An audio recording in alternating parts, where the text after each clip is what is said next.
ஆண்டவராக இயேசு கிறிஸ்துவின் நாமத்தினாலே மீண்டும் இந்த காலை வேளையில் உங்களை சந்திப்பதில் மிகுந்த சந்தோஷம். இந்த நாளிலே கூட நாம் செய்தியின் ஆதார வசனமாக வெளிப்படுத்தின விசேஷம் 3ஆம் அதிகாரம் 7வது வசனத்திலே ஆண்டவர் சொல்லுகிறார், பரிசுத்தம் உள்ளவரும் சத்தியம் உள்ளவரும் தாவீதின் திறவுகோலை உடையவரும் ஒருவரும் பூட்டக்கூடாதபடிக்கு திறக்கிறவரும் ஒருவரும் திறக்கக்கூடாதபடிக்கு பூட்டுகிறவருமாய் இருக்கிறவர் சொல்லுகிறதாவது அப்படின்னு இருக்கு. இந்த வசனத்திலிருந்து தான் ஒரு சில காரியங்களை நாம் இன்னைக்கு காலை வேளையிலே பார்க்க போகிறோம். நாம் யாவரும் கண்களை மூடி தேவ சமூகத்தில் ஆண்டவரை நோக்கி பார்ப்போம். சர்வ வல்லமையுள்ள எங்கள் ஆண்டவரே, ஒவ்வொரு முறை நாங்கள் உம்முடைய சமூகத்துக்கு கூடி வரும்போதெல்லாம் நீர் ஆண்டவரே உம்முடைய சமூகத்திலே உம்முடைய வசனத்தினாலே எங்களை இடைக்கட்டி உம்முடைய வார்த்தையினுடைய ஆழத்துக்குள்ளே எங்களை கொண்டு சென்று ஆண்டவரே உம்முடைய வாயின் முத்தங்களினாலே முத்தமிட்டு தகப்பனே உம்முடைய மகத்துவங்களினாலே எங்களை நிரப்புகிற தயவுக்காய் உமக்கு ஸ்தோத்திரம். ஆண்டவரே, உலக தோற்றத்திற்கு முதலாகவே எங்களுக்காக அடிக்கப்பட்டு ஆண்டவருடைய உம்முடைய வசனத்தினாலே இம்மட்டும் எங்களை வேலி அடைத்து பாதுகாத்து உம்முடைய வசனத்தின் மூலமாக எங்களை உறுதிப்படுத்தி வைத்திருக்கிற தயவுக்காக உமக்கு நன்றி தகப்பனே. கண்மலையின் மேல் கட்டப்பட்ட வீடாக உம்முடைய வசனத்தின் மேல் கட்டப்பட்ட ஆவிக்குரிய வாழ்க்கையாக எங்களுக்கு இருக்க கிருபை பாராட்டும். உம்முடைய வசனம் ஆண்டவரை இன்றும் எங்களோடு கூட இடைபடட்டும், எங்களை உமக்குள்ளாக ஸ்திரப்படுத்தட்டும், பலப்படுத்தட்டும். நீர் பேசும், நீர் இடைபடும். எங்கள் ஆண்டவர் இயேசுவின் நாமத்தில் பிதாவே, ஆமென். வெளிப்படுத்தின விசேஷம் 3ஆம் அதிகாரம் 7வது வசனத்தில் தாவீதின் திறவுகோலை உடையவரும் ஒருவரும் பூட்டக்கூடாதபடிக்கு திறக்கிறவரும் ஒருவரும் திறக்கக்கூடாதபடிக்கு பூட்டுகிறவருமாய் இருக்கிறவர் அப்படின்னு இருக்கு. இந்த வசனத்தை படித்துக்கொண்டே வரும்போது இந்த வசனத்தில் மிக முக்கியமான சில காரியங்கள் இருப்பதை ஆண்டவர் உணர்த்தினார். அதனுடைய காரியங்களைத்தான் நாம் இன்னைக்கு பார்க்க போகிறோம். இந்த தாவீதின் திறவுகோலை உடையவர் சொல்லுகிறதாவது அப்படின்னு இருக்கு. தாவீதின் திறவுகோல் என்றால் என்ன? தாவீதுக்கு முன்னாடி ஏறக்குறைய நமக்கு தெரிஞ்சு ஒரு 3000 வருஷம் இருக்கு. அதாவது நான் சொல்றது ஆதாம்லேருந்து அந்த காலத்திலிருந்து ஆண்டவர் எதையுமே சொல்லாம இந்த இடத்துல சொல்லும் போது சொல்ற ஒரு வார்த்தை தாவீதின் திறவுகோலை உடையவர் சொல்லுகிறதாவது. அப்போ தாவீது ஏதோ ஒரு திறவுகோலை வைத்திருந்திருக்கிறார். அந்த திறவுகோல் வழியாக ஏதோ ஒன்று திறப்பது. ஏன்னா திறவுகோல்னா கீ நமக்கு தெரியும், அவர் எதையோ ஒன்று ஓப்பன் பண்ணணும். ஒரு டோருக்கான ஓப்பன் அதுதான், அதுக்கான கீ அவர் வச்சிருந்திருக்கிறார். தாவீதின் திறவுகோல், அந்த கீயை வச்சிருக்கிறவர் சொல்லுகிறதாவது அப்படின்னு சொல்லப்பட்டிருக்கு. அப்போ இந்த தாவீதினுடைய கீ என்றால் என்ன? இந்த தாவீதினுடைய கீயை குறித்து அல்லது திறவுகோலை குறித்து படித்து கொண்டிருந்து அல்லது இதை குறித்த கமெண்ட்ரிஸை எப்படி சொல்லியிருக்கிறாங்க, சில வேத வல்லுநர்கள் ஏதாவது எழுதியிருக்கிறாங்களான்னு சொல்லி பார்த்தபோது அநேகர் இதை குறித்து எழுதும் போது இட்ஸ் அத்தாரிட்டி ஆஃப் டேவிட் அப்படின்னு தான் எழுதியிருந்தாங்க. அதாவது தாவீதினுடைய ஒரு அதிகாரம், தாவீதினுடைய காரியங்கள் உலகத்துக்குள்ளே முதலாக வருகிறது, அந்த தாவீதின் சிங்காசனத்தில் இயேசு வந்து உட்காருகிறார் அப்படின்னு சொல்லி சில காரியங்களை எழுதியிருந்தார்கள். இது ஓரளவுக்கு ஏற்றுக்கொள்ளக்கூடியதாக இருக்கிறது. ஆனாலும் கூட இந்த வசனத்துக்குள்ளே இன்னும் ஏதோ ஒரு மகத்துவம் இருக்கிறதை ஆவியானவர் உணர்த்தினார். அதில் எனக்கு ரொம்ப ஆச்சரியம் என்னன்னா, ஏசாயா புஸ்தகம் 22ஆம் அதிகாரம் 22வது வசனத்தில் எலியாக்கீம் அப்படின்னு சொல்லக்கூடியதான ஒரு மனுஷனை குறித்து பார்க்கிறோம். அவனை குறித்தும் வேதம் சொல்லுகிறது, தாவீதின் திறவுகோலை நான் அவனுக்கு தருவேன். இதே சேம் வசனம், ஒருவரும் திறக்கக்கூடாதபடிக்கு பூட்டுகிறவனும் ஒருவரும் பூட்டக்கூடாதபடிக்கு திறக்கிறவனுமாய் இருப்பான் அப்படின்னு இருக்கு. அப்போ நிறைய பேர் அதுக்கு என்ன எழுதியிருக்கிறாங்கன்னா, இது இயேசுவை பற்றின தீர்க்க தரிசன முன்னுரைப்பு இல்ல, அந்த இடத்துல தெளிவாகவே எலியாக்கீமை பற்றி தான் எழுதியிருக்குது. திறவுகோல் என்பது வெறும் அத்தாரிட்டியான்னு பார்த்தா அந்த இடத்துல அத்தாரிட்டி இல்லை. அதாவது எலியாக்கீம் கையில் அது அத்தாரிட்டியாக இல்லை. எலியாக்கீம் கையில் இருக்கிறது வந்து வேற விஷயம். அங்கே வந்து எசேக்கியா ராஜா இருக்கிறார். எசேக்கியா ராஜா கிட்ட ஃபைனான்ஸ் மினிஸ்டராக தான் இவர் இருக்கிறார், விசாரிப்புக்காரனாக. அப்படி இருக்கும் பட்சத்தில் அது அத்தாரிட்டியாக இருக்குமா அப்படி என்று சொல்லி ஒரு காரியம் இருக்கிறது. அப்போ இதோடைய முழு தியானத்தையும் நாம் இன்னைக்கு தான் பார்க்க போகிறோம். இது ஒரு வேத பாடத்தை போல இருக்கும். நீங்கள் ஏற்கனவே நம்ம வேத பாடம் மாதிரி தான் நிறைய பார்த்துக்கிட்டு இருக்கிறோம். அதை தான் நம்ம இன்னைக்கும் பார்க்க போகிறோம். அப்போ அந்த தாவீது கிட்ட ஆரம்பித்து நடுவில் வேறு யாருக்கிட்டையுமே இல்லை, எலியாக்கீம் கையில் போய் எலியாக்கீம் கையில் போயிட்டு அங்கேருந்து நேரம் இயேசு கையில் வருது. அப்போ இந்த திறவுகோலுக்கு உண்டான ஹிஸ்ட்ரி என்ன, இதுக்கு பின்னாடி இருக்கிற ஸ்பிரிச்சுவல் ஜேர்னி, அதை குறித்து தான் நாம் இன்னைக்கு பார்க்க போகிறோம். முதல்ல இந்த தாவீதின் திறவுகோல்னா என்ன, எதை பற்றி அங்கே சொல்லப்பட்டிருக்கிறது அப்படின்னு சொல்லி நீங்கள் பார்த்தீங்கன்னு சொன்னால், மத்திய எழுதின சுவிசேஷம் அல்லது புதிய ஏற்பாடு ஆரம்பிக்கிற வசனத்தை நல்லா கவனிச்சு பாருங்க. ரொம்ப அற்புதமான ஒரு காரியத்தை அங்கே வச்சு ஆண்டவர் ஆரம்பிக்கிறார். எதை வச்சு ஆரம்பிக்கிறாருன்னா, ஆபிரகாமின் குமாரனான தாவீதின் குமாரனாகிய இயேசு கிறிஸ்துவினுடைய வம்ச வரலாறு. ஆபிரகாமின் குமாரனாகிய தாவீதின் குமாரனான இயேசு கிறிஸ்துவினுடைய வம்ச வரலாறு. இந்த 3 பேரை பற்றி மட்டும் தான் அங்கே கொடுத்துருக்கு. ஆபிரகாமை பற்றி அதுக்கப்புறம் கீழே வந்துட்டு வம்ச வரலாறை பார்க்கும் போது ஆபிரகாம் ஈசாக்கை பெற்றான், ஈசாக்கு யாக்கோபை பெற்றான், இப்படிலாம் இருக்கு. ஆனால் இந்த டோட்டல் ஹிஸ்டரியை 3 பேரில் முடிக்கிறாங்க. ஆபிரகாம், தாவீது, இயேசு கிறிஸ்து. இந்த 3 பேருக்குள்ள ஏதோ ஒரு ஒத்துமை இருக்குது. ஏன்னா இந்த நடுவில் யாருமே வரல பாருங்க. அதாவது நடுவில் வந்துட்டு மிக முக்கியமாக நமக்கு வந்து யாக்கோபினுடைய அந்த 12 கோத்திரங்களோ அதற்கு பிறகு வந்த யாருமே வராமல் இங்கிருந்து ஆபிரகாம்லேருந்து தாவீது, தாவீதுலேருந்து இயேசு, இதை வந்து 14 தலைமுறைகள் அப்படின்னு சொல்லிட்டு நம்ம விட்டுறோம். உண்மையிலே இந்த 3 பேருக்கு நடுவில் இருக்கிற ஸ்பிரிச்சுவல் கனெக்ஷன் என்ன அப்படின்னு சொல்லி நீங்க பாத்தீங்கன்னு சொன்னா, இந்த 3 பேரும் ஒரு இடத்துல ஒரு பேர்ல ஒன்றுபடுறாங்க. இந்த 3 பேரும் மற்ற எந்த யாருமே அந்த ஒரு பேர்ல அந்த சென்டர் பாயிண்ட்டுக்கு வரல. அந்த ஒரு பேர்ல மட்டும் இவங்க 3 பேரும் ஜாயின் ஆகுறாங்க. எந்த பேரு அப்படின்னு பாத்தீங்கன்னு சொன்னா, மெல்கிசேதேக்குங்கிற பேர்ல தான் ஜாயின் ஆகுறாங்க.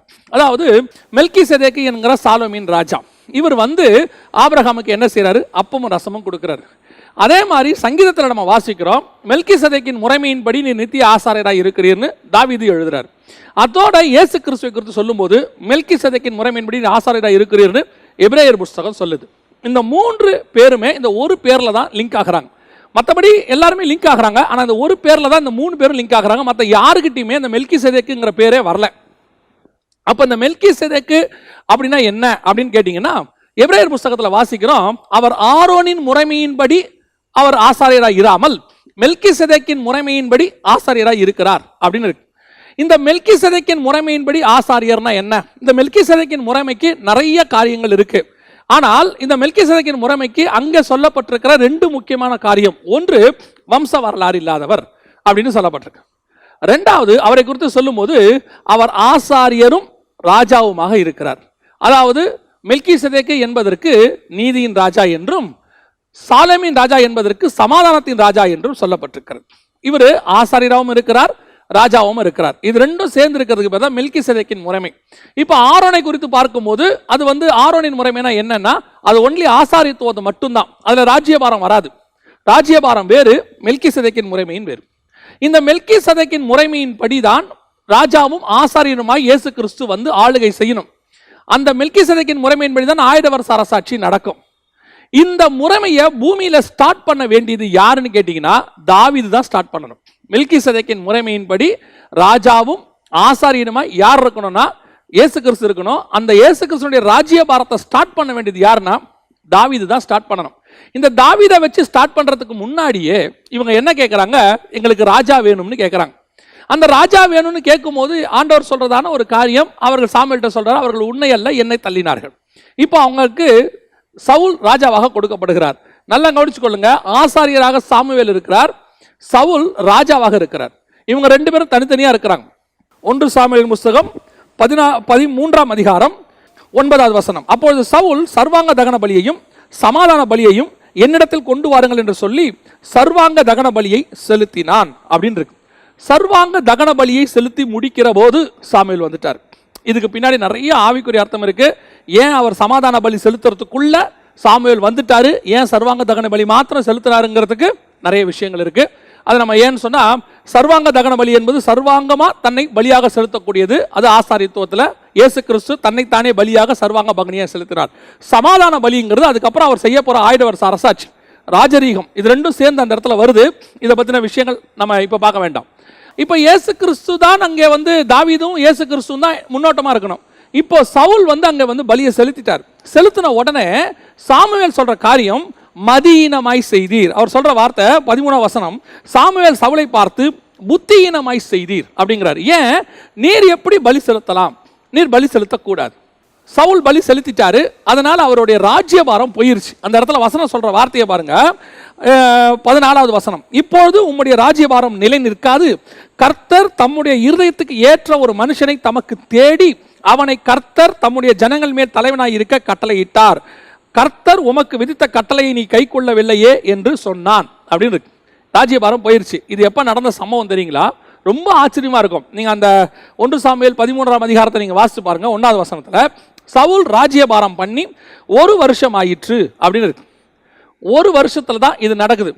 ஆனா சவுல் 40 வருஷம் ராஜ்யபாரம் பண்ணார். அதாவது சவுல் ராஜ்யபாரம் பண்ண 2வது வருஷத்துல இது நடக்குது. ஆனா வசனம் சொல்லுது, தாவீது ராஜாவாகும் போது 30 வயதாக இருந்தான். 2 சாமுவேலின் புஸ்தகம் 5ஆம் அதிகாரம் 4வது வசனத்தை நீங்கள் வாசிக்கும் போது, தாவீது ராஜாவாகிற போது 30 வயதாக இருந்தான். அப்படின்னா என்ன அர்த்தம்? சவுல் ராஜ்யபாரம் பண்ணி இந்த தப்ப நடந்த பிறகு 38 வருஷம் ராஜாவா இருந்திருக்கிறார். அந்த 38 வருஷம் முடிஞ்ச பிறகுதான் தாவீது ராஜாவாகிறார். ஆனா இந்த காரியம் நடக்கும் போதே கர்த்தர் சொல்றாரு, உம்முடைய தேவனாகிய கர்த்தர் தம்முடைய இருதயத்துக்கு ஏற்ற ஒரு மனுஷனை தமக்கு தேடி அவனை கர்த்தர் தம்முடைய ஜனங்கள் மேல் தலைவனாய் இருக்க கட்டளை இட்டார்னு இருக்கு. கட்டளை இட்டுட்டார் அப்படின்னா என்ன அர்த்தம்? தாவீது பிறக்கிறதுக்கு 8 வருஷத்துக்கு முன்னாடியே கட்டளை இட்டுட்டார். இந்த ஆர்டர் வந்துருச்சு அப்பயே. இன்னும் தாவீது பிறக்கல, 8 வருஷம் கழிச்சு தான் தாவீது பிறக்க போறாரு. அதனாலதான் நீங்க மத்திய எழுதின சுவிசேஷம் 1ஆம் அதிகாரத்தை வாசித்து பாருங்க. ஈசாய் தாவீது ராஜாவை பெற்றான்னு இருக்கும். வேற ஒருத்தரை பத்தி அங்க ராஜானே இருக்காது. மற்ற அத்தனை பேரையும் சாலமோன், ரெகபியாம் இப்படிதான் வருமே ஒழிய சாலமோன் ராஜாவை பெற்றான்னு இருக்காது. ஆனா தாவீதை மட்டும் தாவீது ராஜாவை பெற்றான்னு இருக்கும். பெரிய ஆச்சரியம் என்னன்னா, தாவீது மட்டும் பிறக்கும் போது ராஜா கிடையாது உலக பிரகாரமாக. அதுக்கு பிறகு பிறந்த எல்லாருமே ராஜாவா தான் பிறந்தாங்க. சாலமோன், ரெகபியாம் எல்லாருமே ராஜாவாக தான் பிறந்தாங்க. ஆனா அந்த ஒரு இடத்துல மட்டும் தாவீது ராஜாவை பெற்றான். அதோட அர்த்தம் என்ன அப்படின்னு கேட்டீங்கன்னா, தாவீது டிசைன்டு, அவன் பிறக்கிறதுக்கு முன்னாடியே ராஜாவாக பிறக்க வேண்டும் என்பதுதான் திட்டம். அதனால அவனை ராஜாவாக பிறக்க வைக்கணும். அதனால அவனை ராஜ்ய குலத்துல இல்ல, அவனை கொண்டு போய் ஒரு ஏழையின் வீட்டில் 8வது மகனாக ஆடு மேய்க்கிறவனாக. இதே தான் இயேசு கிறிஸ்துவும் ராஜாவாகத்தான் பிறந்தார். அவர் ப்ரீ பிளான்டு, அவர் ராஜா தான். பிறக்கும் போதே யூதருக்கு ராஜாவாய் பிறந்திருக்கிறவர் எங்கே? ஆனா பிறந்தது எங்க? ஒரு தச்சன் வீட்டில், ஒரு ஏழை வீட்டில். புறா குஞ்சு தான் பலி கொடுத்தாங்க இயேசுக்காக. அப்பனா அவர் ஒரு ஏழையின் வீட்டில் பிறக்கிறாரு. எப்படி பிறக்கிறாரு? ஒரு தச்சனின் மகனாக பிறக்கிறார். தி சேம் டிசைன், ஒரே டிசைன். அப்ப அந்த தாவீது தான் வரப்போகிற மெல்கிசேதேக்கின் முறைமையினுடைய ஸ்டார்டிங் பாயிண்ட். அந்த ராஜ்ய பாரம், இயேசு கிறிஸ்து ராஜாவும் ஆசாரியருமா இருக்கணும். அந்த ராஜ்ய பாரத்தினுடைய ஓபன், அதோடைய உலகத்தில் அந்த ராஜ்ய பாரத்தை ஆரம்பிக்கிறார் பாத்தீங்களா? அந்த ஆரம்பிக்கிற திறவுகோல் யாருகிட்ட இருக்குதுன்னா தாவீது கிட்ட இருக்குது. தாவீது தான் அதை ஓபன் பண்ணி வைக்கணும். அதுல பெரிய ஆச்சரியம் என்ன அப்படின்னு சொல்லி நீங்க பாத்தீங்கன்னு சொன்னா, தாவீது ஒருத்த மட்டும் தாங்க ராஜாவாவும் ஆசாரியராகவும் இருந்து பலி செலுத்துவார். அந்த பலியை கர்த்தர் அக்செப்ட் பண்ணி கொள்வார். நீங்க வாசிச்சீங்கன்னா 2 சாமுவேல் புத்தகம் 6ஆம் அதிகாரம் 14வது 17வது வசனம், இது ரெண்டுலயும் நீங்க வாசிச்சு பாருங்க. தாவீது பலி செலுத்தினான்னு இருக்கும். அந்த 16வது வசனத்துல நம்ம எல்லாருக்கும் தெரிஞ்ச வசனம், ஏற்கனவே ஒரு தடவை இதை பத்தி நம்ம பேசி இருக்கிறோம். என்னன்னு கேட்டா, தாவீது அந்த உடன்படிக்கை பெட்டி எடுத்துக்கொண்டு வரும்போது ஏபோத்தை தரித்திருந்தான் இருக்கும். இந்த ஏபோத்துங்கிறது ஆசாரியர்கள் தரித்து கொள்ளக்கூடியது. ஏபோத்தை தரித்திருந்தான். ஏபோத்தை தரிச்சுட்டு உள்ள வராரு. இவர் ராஜா தான், ஆனா அவர் எப்படி வராரு? ஆசாரிய ட்ரெஸ்ல வராரு. இயேசு கிறிஸ்து கழுதையின் மேல வந்தது, கழுதையும் ஆட்டுக்குட்டியும் நம்ம இதை பார்த்திருக்கிறோம். அப்ப உள்ளே நுழைகிறாரு. இப்போ அவர் ராஜாவும் ஆசாரியனுமாய் உள்ளே நுழைகிறார். 17வது வசனத்துல தாவீது பலி செலுத்தினான். சர்வாங்க தகன பலிகளையும் சமாதான பலிகளையும். இந்த 2 பலியில 1 செலுத்தும் போதுதான் சவுல் நிறுத்திட்டார். 2வது பலி செலுத்த உடல, அதுக்குள்ளே சாமுவேல் உள்ள வந்துட்டார். அதான் சொன்ன, அதுக்கு முன்னாடி ஆவிக்குரிய அர்த்தம் இருக்குன்னு. இங்க 2 பலியும் தாவீது செலுத்திட்டார். அப்படின்னா என்ன அர்த்தம்? மெல்கிசேதேக்கின் முறைமையினுடைய ஸ்டார்டிங் பாயிண்ட் உள்ள வந்துருச்சு. ஆசாரியரும் ராஜாவுமாக உள்ளே நுழைஞ்சிட்டார்.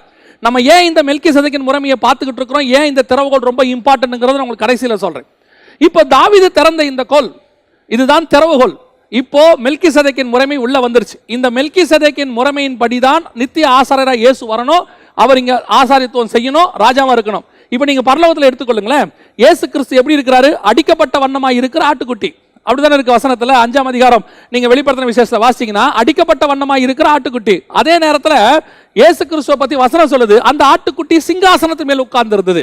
அது அடிக்கப்படுகிற ஆட்டுக்குட்டியும் இருக்கும், சிங்காசனத்துல ராஜாவும் உட்கார்ந்து இருக்கும். அப்படின்னா என்ன அர்த்தம்? ஆசாரியத்துவமும் ராஜ்யபாரமும் சேர்ந்து இருக்கும். இதான் மெல்கிசேதேக்கின் முறைமை. இந்த முறைமை தான் இப்ப இயேசு சொல்றாரு, உம்முடைய ராஜ்யம் பரலோகத்தில் செய்யப்படுவது போல பூமியில் செய்யப்படுவதாக. இதுவரைக்கும் செய்யப்பட்டுக்கிட்டு இருக்க ராஜ்யபாரம் எப்படிப்பட்டது? ஆரோனின் முறைமையும் உலக பிரகாரமான ராஜாக்கள் இருப்பாங்க. ராஜ்யபாரம் வேறு, ஆசாரியத்துவம் வேறு, தனித்தனியா இருந்துட்டே இருக்கும். இது ரெண்டையும் சேர்த்து செய்யக்கூடிய ராஜ்யபார முறைமை ஒன்று இருக்குது. அந்த முறைமையின்படி தான் பரலோகத்தில் இருக்கு. அந்த பரலோகத்தினுடைய திறவுகோல் பூமியில திறக்கணும். அந்த திறவுகோலை தான் தாவீது செய்கிறார். இந்த திறவுகோல் தாவீது கிட்ட கொடுக்கப்படுது. இதை விட இன்னொரு பெரிய ஆச்சரியம் பாத்தீங்கன்னா, 1 நாளாகமத்தின் புத்தகம் 24வது அதிகாரத்தை வாசித்து பாருங்க. தாவீது தன்னுடைய சிங்காசனத்திற்கு முன்பாக 24 மூப்பர்களை நியமித்தான் இருக்கு. 24 கோத்திரத்திலிருந்து 24 பேரை கொண்டு அந்த இடத்துல வச்சிருப்பாரு. இந்த 24 பேர் இருக்கக்கூடியதான இந்த அமைப்பு வேற எங்கேயுமே இருக்காது. சவுல் ராஜ்யபாரத்திலும் இருக்காது, சாலமோன் ராஜ்யபாரத்திலும் இருக்காது. எந்த இடத்துல இருக்கும் தெரியுமா? இந்த 24 மூப்பர்கள் எங்க இருப்பாங்கன்னா, வெளிப்படுத்தின விசேஷம் 4ஆம் அதிகாரம் 5ஆம் அதிகாரத்தை நீங்க வாசிக்கும் போது 24 மூப்பர்கள் சிங்காசனத்தை சுற்றிலும் இருந்தார்கள் இருக்கும். இந்த ராஜ்யபாரத்தினுடைய அந்த டிசைன் அப்படியே தாவீதுக்கு காண்பிக்கப்படுகிறது. கிறிஸ்துவினுடைய சிங்காசனம் அப்படியே இவனுக்கு காண்பிக்கப்படுகிறது. இவன் இந்த சிங்காசனத்தில் வந்து உட்காருகிறான். இந்த சிங்காசனத்தில் கிறிஸ்து வந்து உட்கார போகிறார். அதனால தான் தாவீதின் சிங்காசனத்தில் உட்கார்ந்து இருக்கிறவர். கரெக்டா வந்து சேரும். அந்த 24 மூப்பர்களை வச்சிருப்பாங்க. இது மட்டும் இல்ல, இன்னும் நீங்க பாத்தீங்கன்னா தாவீதோடைய பிறப்புல இருந்து முடிவு வரைக்கும் அப்படியே கிறிஸ்துவினுடைய காரியங்கள் இருக்கும். இப்போ தாவீது வந்து தேவாலயம் கட்ட சொல்றாரு. யார்கிட்ட? சாலமோன்ட்ட. ஏன் சாலமோன்கிட்ட தேவாலயம் கட்டுற வேலை போச்சு? ஏன் தாவீது கிட்ட வரல அப்படின்னு கேட்டீங்கன்னா, நான் ஏற்கனவே உங்களுக்கு சொன்ன பாத்தீங்களா, அவர் 2 ராஜாவாக இருக்கிறார். ஒன்று மெல்கிசேதேக்கின் முறைமையின்படி அவர் வந்து நீதியின் ராஜா, இன்னொன்று சாலமின் ராஜாவாகிய சமாதானத்தின் ராஜா. அந்த நீதியின் ராஜா தான் தாவீது, சமாதானத்தின் ராஜா தான் சாலமோன். இந்த ரெண்டும் சேர்ந்தது தான் மெல்கிசேதேக்கின் முறைமை. இங்க ஆசாரியத்துவமும் ராஜ்யபாரமும் ரெண்டும் சேரும். அதனாலதான் அந்த ஆசாரியத்துவத்துக்கு அடையாளமான ஆலயத்தை அவர் கட்டுவாரு, ராஜ்யபாரத்துக்கான சிங்காசனத்தை இவர் உருவாக்குவார். இது ரெண்டும் சேர்ந்து வரணும். உங்களுக்கு தெரியும் நினைக்கிறேன், சாலமோனுக்கு என்ன பேர் தெரியல? யெகோவாவின் மகன், எதிதியா. அதுதான் கர்த்தர் வச்ச பேரு. இந்த பேர் இயேசு கிறிஸ்துவுக்குரியது, என்னுடைய நேசகுமாரன். இந்த பேரு சாலமோனுக்கு இருக்கும். இது ரெண்டும் சேர்ந்தது தான். சாலமோன் அதை இழந்து போனார், அதை விட்டுரும், அது வேற விஷயம். சாலமோன் அதை இழந்து போனார், அது என்ன நடந்துச்சு இப்ப நம்ம அடுத்து பார்க்க போறோம்.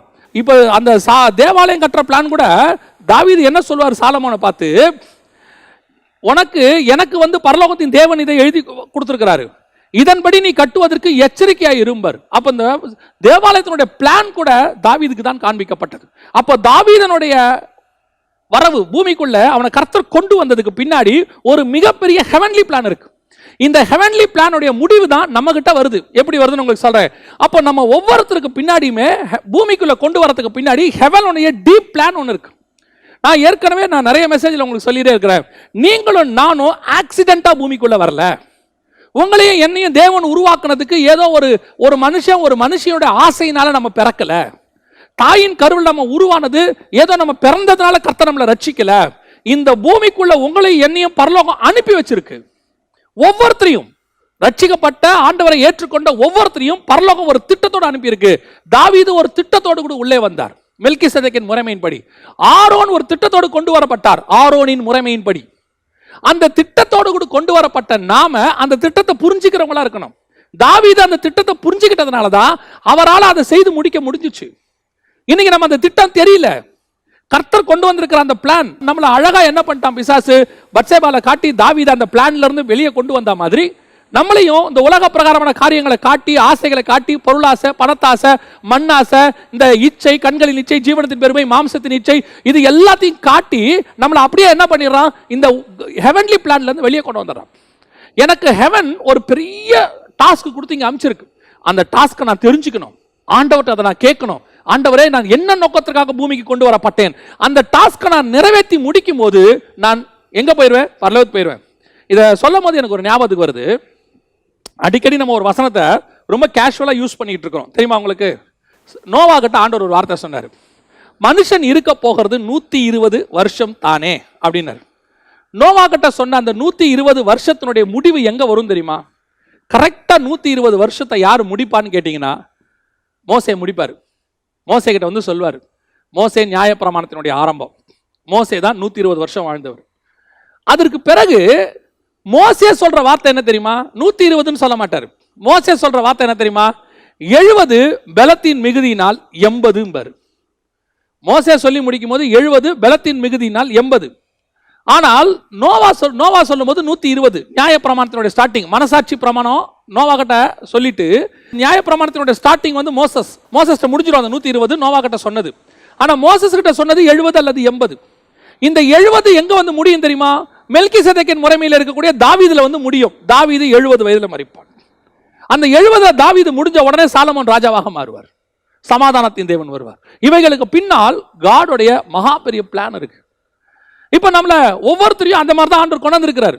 அந்த 70 தாவீது முடிக்கும் போது சாலமோன் தொடங்கணும். அப்ப அந்த சாலமோனுக்கு தேவையான அந்த மெல்கிசேதேக்கின் முறைமையின்படி இருக்கக்கூடிய சிங்காசனத்தை உருவாக்கி தேவாலயத்துக்கான பிளானை வாங்கி ஆண்டவர்கிட்ட வந்து கொடுத்துட்டு அவர் போயிட்டார். இப்ப சாலமோன் அதை எக்ஸிக்யூட் பண்ணி முடிக்கணும். அப்போ தாவீது திறவு வச்ச அந்த திறவுகோல் அடுத்து சாலமோன் வழியாக கண்டினியூ ஆகணும். எப்போ வரைக்கும் கண்டினியூ ஆகணும்? இயேசு வர வரைக்கும் கண்டினியூ ஆகணும். இயேசு அந்த ராஜ்யபாரத்தில் வந்து உட்காருவார். இஸ்ரவேலிலே சிங்காசனத்தில் எருசலேமிலே வந்து ராஜாவாக உட்காருவார். அவர் உட்கார்ந்து அந்த 2 முறைமையும் முடிப்பார். எப்படி தாவீது உள்ள ஆசாரியனாவும் ராஜாவும் உள்ள வந்தாரோ அதே மாதிரி இயேசு கழுதையில ராஜாவாகவும் ஆசாரியனும் உள்ள வந்து முடிச்சிருக்கணும். ஆனா நடுவுல ஒரு பிரச்சனை நடந்துருச்சு. என்ன பிரச்சனை நடந்துருச்சு? இந்த தாவீதின் திறவுகோலை திறந்து அதன் வழியாக சாலமோன் டிராவல் பண்ணும்போது அங்கே ஒரு மிஸ்டேக்கை பிசாசு கொண்டு வந்து நுழைக்கிறான். என்ன நுழைக்கிறான் அப்படின்னு சொல்லி நீங்க பாத்தீங்கன்னு சொன்னா 1 ராஜாக்களின் புஸ்தகம் 11ஆம் அதிகாரம் 3-4-5 வசனங்களில் நீங்க வாசித்து பார்த்தீங்கன்னா, சாலமோனுடைய ராஜ்யபாரத்துக்குள்ள சாலமோன் சிங்காசனத்தில் உட்கார்ந்து இருக்கிறார். நான் தா என்ற தகப்பனுடைய சிங்காசனத்தில் உட்கார வைத்தாருங்கிறார் சாலமோன். சொல்லும்போது அப்படிதான் சொல்றாரு. அந்த சிங்காசனத்துக்குள்ள எது வருது தெரியுமா? பிசாசின் கூட்டங்கள் உள்ளே நுழையுது. 1 ராஜாக்களின் புஸ்தகம் 11ஆம் அதிகாரம் 3வது வசனத்தில் சொல்லுது, அவனுக்கு பிரபுக்கள் குலமான 700 மனையாட்டிகளும் 300 மறுமனையாட்டிகளும் இருந்தார்கள். அவனுடைய ஸ்திரீகள் அவன் இருதயத்தை வழுவி போக பண்ணினார்கள். ஏன் கர்த்தர் பின்னாடி சொல்றாரு, நீ புறஜாதிக்குள்ள போய் திருமணம் செய்யக்கூடாது. ஏன் திருமணம் பண்ணக்கூடாது? நீ அப்படி திருமணம் பண்ணினா அந்த ஸ்திரீகள் உன்னை வழுவி போக பண்ணுவார்கள். இத 3வது இடத்தமா இந்த இடத்துல ஒன்று சொல்வாரு. இத பிரமாணமாகவும் கொடுப்பாரு. முதல்ல நோவா காலத்துல அவங்க போய் என்ன செஞ்சாங்க? புறஜாதியரோட கலந்தாங்க. அதாவது தேவபுத்திரர் மனுஷகுமாரத்திகள். அடுத்து ஆசாரியப்பு கூடாரத்தின் காலத்துல அந்த மோவாபிய ஸ்திரீகளோட போய் கலந்தாங்க. இப்போ சாலமோன் இந்த இடத்துல மிகப்பெரிய, எவ்வளவு பெரிய ஞானவான் பாருங்க, எவ்வளவு பெரிய ஞானவான். அவர் எங்க விழுறாரு பாருங்க. அடுத்து 4வது வசனத்தை வாசித்து பாருங்க. சாலமோன் வயது சென்ற போது அவனுடைய மனைவிகள் அவன் இருதயத்தை அந்நிய தேவர்களை பின்பற்றும்படி சாய பண்ணினார்கள். அதனால் அவனுடைய இருதயம் அவன் தகப்பனாகிய தாவீதின் இருதயத்தை போல தன் தேவனாகிய கர்த்தரோடு உத்தமமாய் இருக்கவில்லை. டோர் க்ளோஸ் ஆயிருச்சு, திறவுகோல் க்ளோஸ் ஆயிருச்சு. காரணம் என்ன? அந்நிய ஸ்திரீகளை திருமணம் செய்தது. எப்பொழுது தேவ திட்டத்தோடு இருக்கிற ஆவியில் இருக்கக்கூடியதான இந்த தேவ சித்தமும் உலகமும் கலக்குதோ, அப்பொழுது கண்டிப்பாக இந்த உலகம் இந்த தேவ திட்டத்தோடு இருக்கிறவர்களை வழுகி போக பண்ணும், தேவனை விட்டு தூரம் போக பண்ணும். நிறைய பேர் இன்னைக்கு என்ன சொல்றாங்க தெரியுமா? புறஜாதி, அதாவது தேவனை அறியாதவர்களை, ரட்சிக்கப்படாதவர்களை, ஞானஸ்நானம் எடுக்காதவர்களை, பரிசுத்தாவின் அபிஷேகம் பெறாதவர்களை, ஆவிக்குரிய அனுபவம் இல்லாதவர்களை தங்களோடு கூட இணைத்துக் கொள்ள விரும்புகிறார்கள்.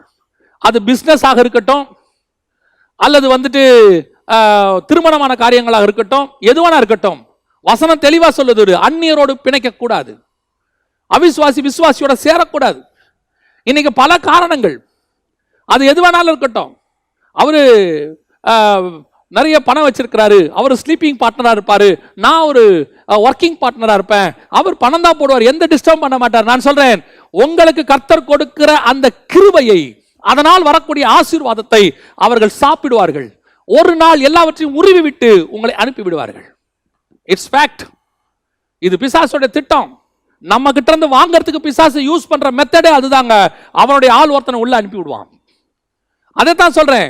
நிறைய பேர் இன்னைக்கு சொல்றாங்க, இன்னைக்கு வாலிப பிள்ளைகள் நிறைய பேர் திருமண வயதில் இருக்கிறவங்க சொல்ற வார்த்தை, அவங்க வேலை செய்யற ஸ்தலத்துல தேவனை அறியாதவங்களை விரும்பிடுறாங்க. வீட்டில் சொல்றாங்க, ஏன் அவங்க இயேசுவை ஏத்துக்கொள்றேன்னு சொல்றாங்க, சர்ச்சிலேயே கல்யாணம் வச்சுக்கலாம்னு சொல்றாங்க, நான் அவங்கள மாத்திருவேன், நான் அவங்கள எப்படி சுவிசேஷம் சொல்றேன். பிசாசு உன்னை வஞ்சித்து இழுக்கிறதுன்னு அர்த்தம். இந்த மாதிரி காணாமல் போனவர்கள் 99%. ஏதோ 1-2 கர்த்தருடைய கிருபையில தப்பிச்சுக்குச்சு. அந்த தப்பிச்சதை முன்னுதாரணமா எடுக்க முடியாது. 99 ஃபெயிலியர், 99.99 ஃபெயிலியர். கர்த்தர் அருவருக்கிற காரியத்தில் ஒன்று அந்நியர்களோடு பிணைக்கப்படுதல். நோவா காலத்தில் இருந்த பாவத்தில் இது ஒரு மிக முக்கியமான பாவம். அப்பேற்பட்ட ஞானமுள்ள சாலமோனையே வழிவிலகு போக பண்ணினார்களாம். அதை விட எனக்கு ரொம்ப ஆச்சரியம் என்ன தெரியுமாங்க, இந்த சாலமோன்ட்ட 2 தடவை கர்த்தர் நேரா பேசியிருக்கிறார். வசனம் சொல்லுது, ராஜாக்கள் 11:9, ஆகையால் இஸ்ரவேலின் தேவனாகிய கர்த்தர் சாலமோனுக்கு 2 விசை தரிசனமாகி அந்நிய தேவர்களை பின்பற்ற வேண்டாம் என்று கட்டளையிட்டிருந்தும் அவன் கர்த்தரை விட்டு தன் இருதயத்தை திருப்பி, கர்த்தரை விட்டு தன் இருதயம் என்ன பண்ணிட்டானா? திருப்பிட்டானா. யார் இந்த சாலமோன் தெரியுமா? இன்னைக்கு சாலமோனை பத்தி பேசுறாங்க. சாலமோனை பத்தி எவ்வளோ காரியங்களை ஒரு சிலர்லாம் வெளி புத்தகத்தில் தியானிச்சு எங்ககிட்ட அவங்க டிஸ்கஸ் பண்ணும்போது நான் ரொம்ப ஆச்சரியப்பட்டேன். சாலமோன் இப்படி ஞானம், அப்படி ஞானம். நான் சொல்றேன், சாலமோனை போல ஞானம் இல்லாதவன் ஒருத்தனும் கிடையாது. இப்படி சொல்றதுக்கு உடனே எல்லாரும் சொல்றீங்க, இப்படி சொல்றீங்க. நான் சொல்றேன், சாலமோனை போல ஞானம் இல்லாதவன் ஒருத்தன் கூட கிடையாது. ஏன் தெரியுமா? கர்த்தர் 2 முறை தரிசனமாகி, நீ உலக ஞானத்தை மொத்தமா உனக்குள்ள கொட்டி வச்சாலும் கர்த்தருடைய வார்த்தைக்கு கீழ்ப்படியாத கர்த்தருடைய ஆவியானவர் கொடுக்கிற ஞானம் இல்லாவிட்டால் உன்னுடைய உலக ஞானம் அத்தனையும் குப்பை. இன்னைக்கு உலக ஞானத்துக்கு பின்னாடி போய், ஓ அவர் பெரிய மியூசிஷியன், அவருடைய மியூசிக் அப்படியே மெஸ்மரைசிங், அவர் அப்படி இருதயத்தை திருப்போம். அது என்ன மியூசிக் தெரியுமா? இந்த மியூசிக் தான் சாலமோனுடைய இருதயத்தை இழுத்துக்கிட்டு போற மியூசிக், உன்னை கர்த்தரை விட்டு திருப்புற மியூசிக்.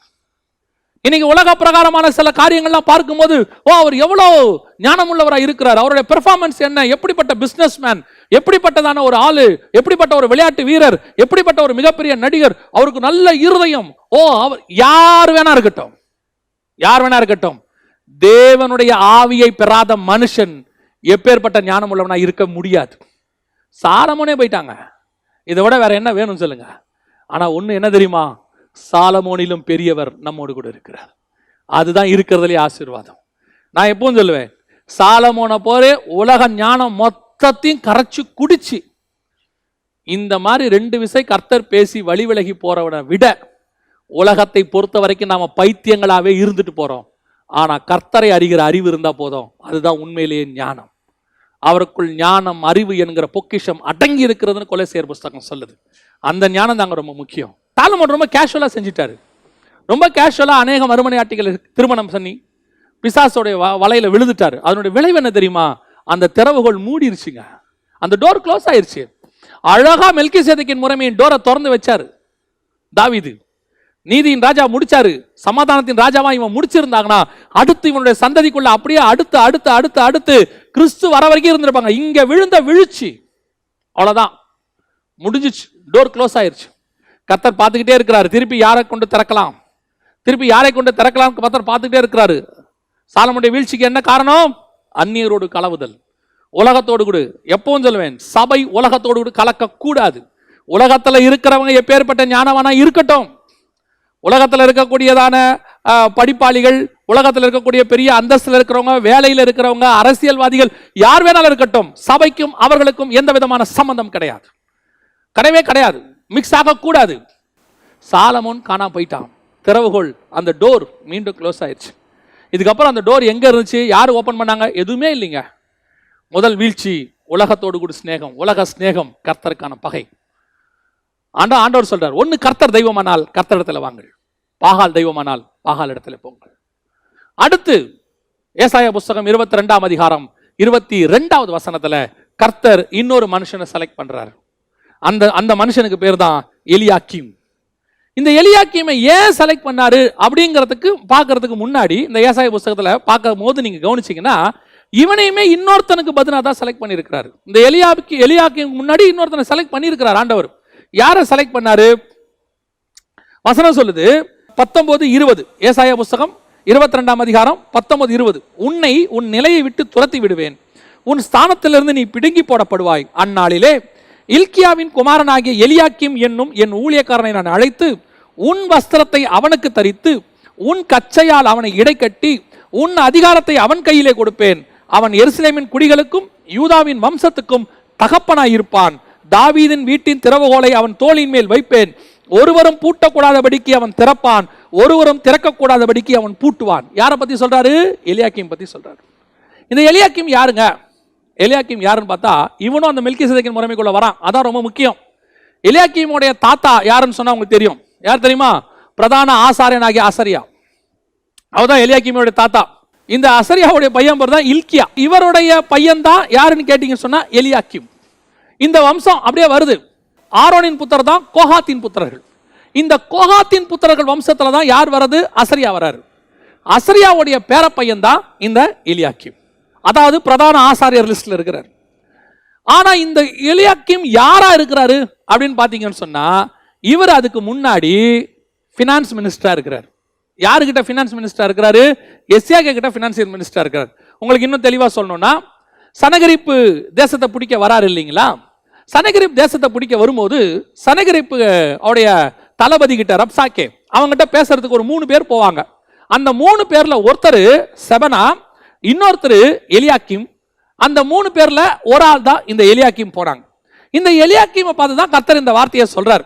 இந்த எலியாக்கீமை பத்தி பார்க்கறதுக்கு முன்னாடி நம்ம இன்னொன்னு பார்த்தோம் இல்லையா, உன் ஸ்தானத்துல தான் எலியாக்கீமை கொண்டு வந்தேன்னு. யார் ஸ்தானத்துல கொண்டு வந்தாரு அப்படின்னு பாத்தீங்கன்னா, அதே ஏசாயா 22ஆம் அதிகாரம் 15வது வசனத்துல வசனம் சொல்லுது, சேனைகளின் கர்த்தராகிய ஆண்டவர் உரைத்த போது, நீ அரண்மனை விசாரிப்பு காரணம் பொக்கிஷ காரணம் ஆகிய செப்னா என்பவனிடத்தில் போய் சொல்ல வேண்டியது என்னவென்றால், இந்த செப்னா யார், இந்த செப்னா இவருடைய ஸ்தானத்துக்கு தான் இந்த எலியாக்கீம் வராரு. செப்னாவை தள்ளிட்டு கர்த்தர் எலியாக்கீமை கொண்டு வராரு. இந்த செப்னா யாரு? அவரும் விசாரிப்புக்காரன், அவரும் பினான்ஸ் மினிஸ்டர். யாருக்கிட்ட? எசேக்கியா கிட்ட. இந்த செப்னாவுடைய ஸ்தானத்தை ஏன் கர்த்தர் தள்ளினாருன்னு பாருங்களேன். ஏன்னா உன் வஸ்திரத்தை அவனுக்கு உடுத்தி உன் கச்சையை அவனுக்கு கட்டி அவன் தாவீதின் வீட்டுக்கு தகப்பனா இருப்பான் அப்படின்னு இருக்கு. அப்ப இந்த செப்னாவை ஏன் கர்த்தர் தள்ளினாரு அப்படின்னு கேட்டீங்கன்னா, அந்த வசனத்தை படிச்சுட்டே வாங்க. 16வது வசனத்தில் இருக்கு, உயர்ந்த ஸ்தலத்திலே தன் கல்லறையை வெட்டி கண்மலையிலே தனக்கு வாசஸ்தலத்தை தோண்டுகிறவனை போல நீ, நல்லா கவனிங்க, நீ உனக்கு இங்கே கல்லறையை வெட்டும்படி உனக்கு இங்கே என்ன இருக்கிறது, உனக்கு இங்கே யார் இருக்கிறார்கள்? இந்த செப்னாவை உயர்ந்த ஸ்தானத்துக்கு கர்த்தர் கொண்டு வரார், ஆசீர்வதிக்கிறார். ஆனா இந்த செப்னா என்ன பண்ணிடுறாரு? இந்த பூமியிலேயே இருக்க போகிறதை போல அநேக காரியங்களை, அடுத்த வசனம் பாருங்க, இதோ பலவான் ஒருவனை துரத்துகிற வண்ணமாய் கர்த்தர் உன்னை துரத்தி விட்டு நிச்சயமாக உன்னை மூடி போடுவார். அவர் உன்னை உருண்டையை போல அகலமும் விசாலமான தேசத்தில் சுழற்றி எரிந்து விடுவார். அங்கே நீ சாவாய். அங்கே உன் மகிமையின் ரதங்கள் உன் ஆண்டவனுடைய வீட்டுக்கு இகழ்ச்சியாய் இருக்கும். மகிமையின் ரதங்கள்லாம் வாங்கி வச்சிருக்கிறார்.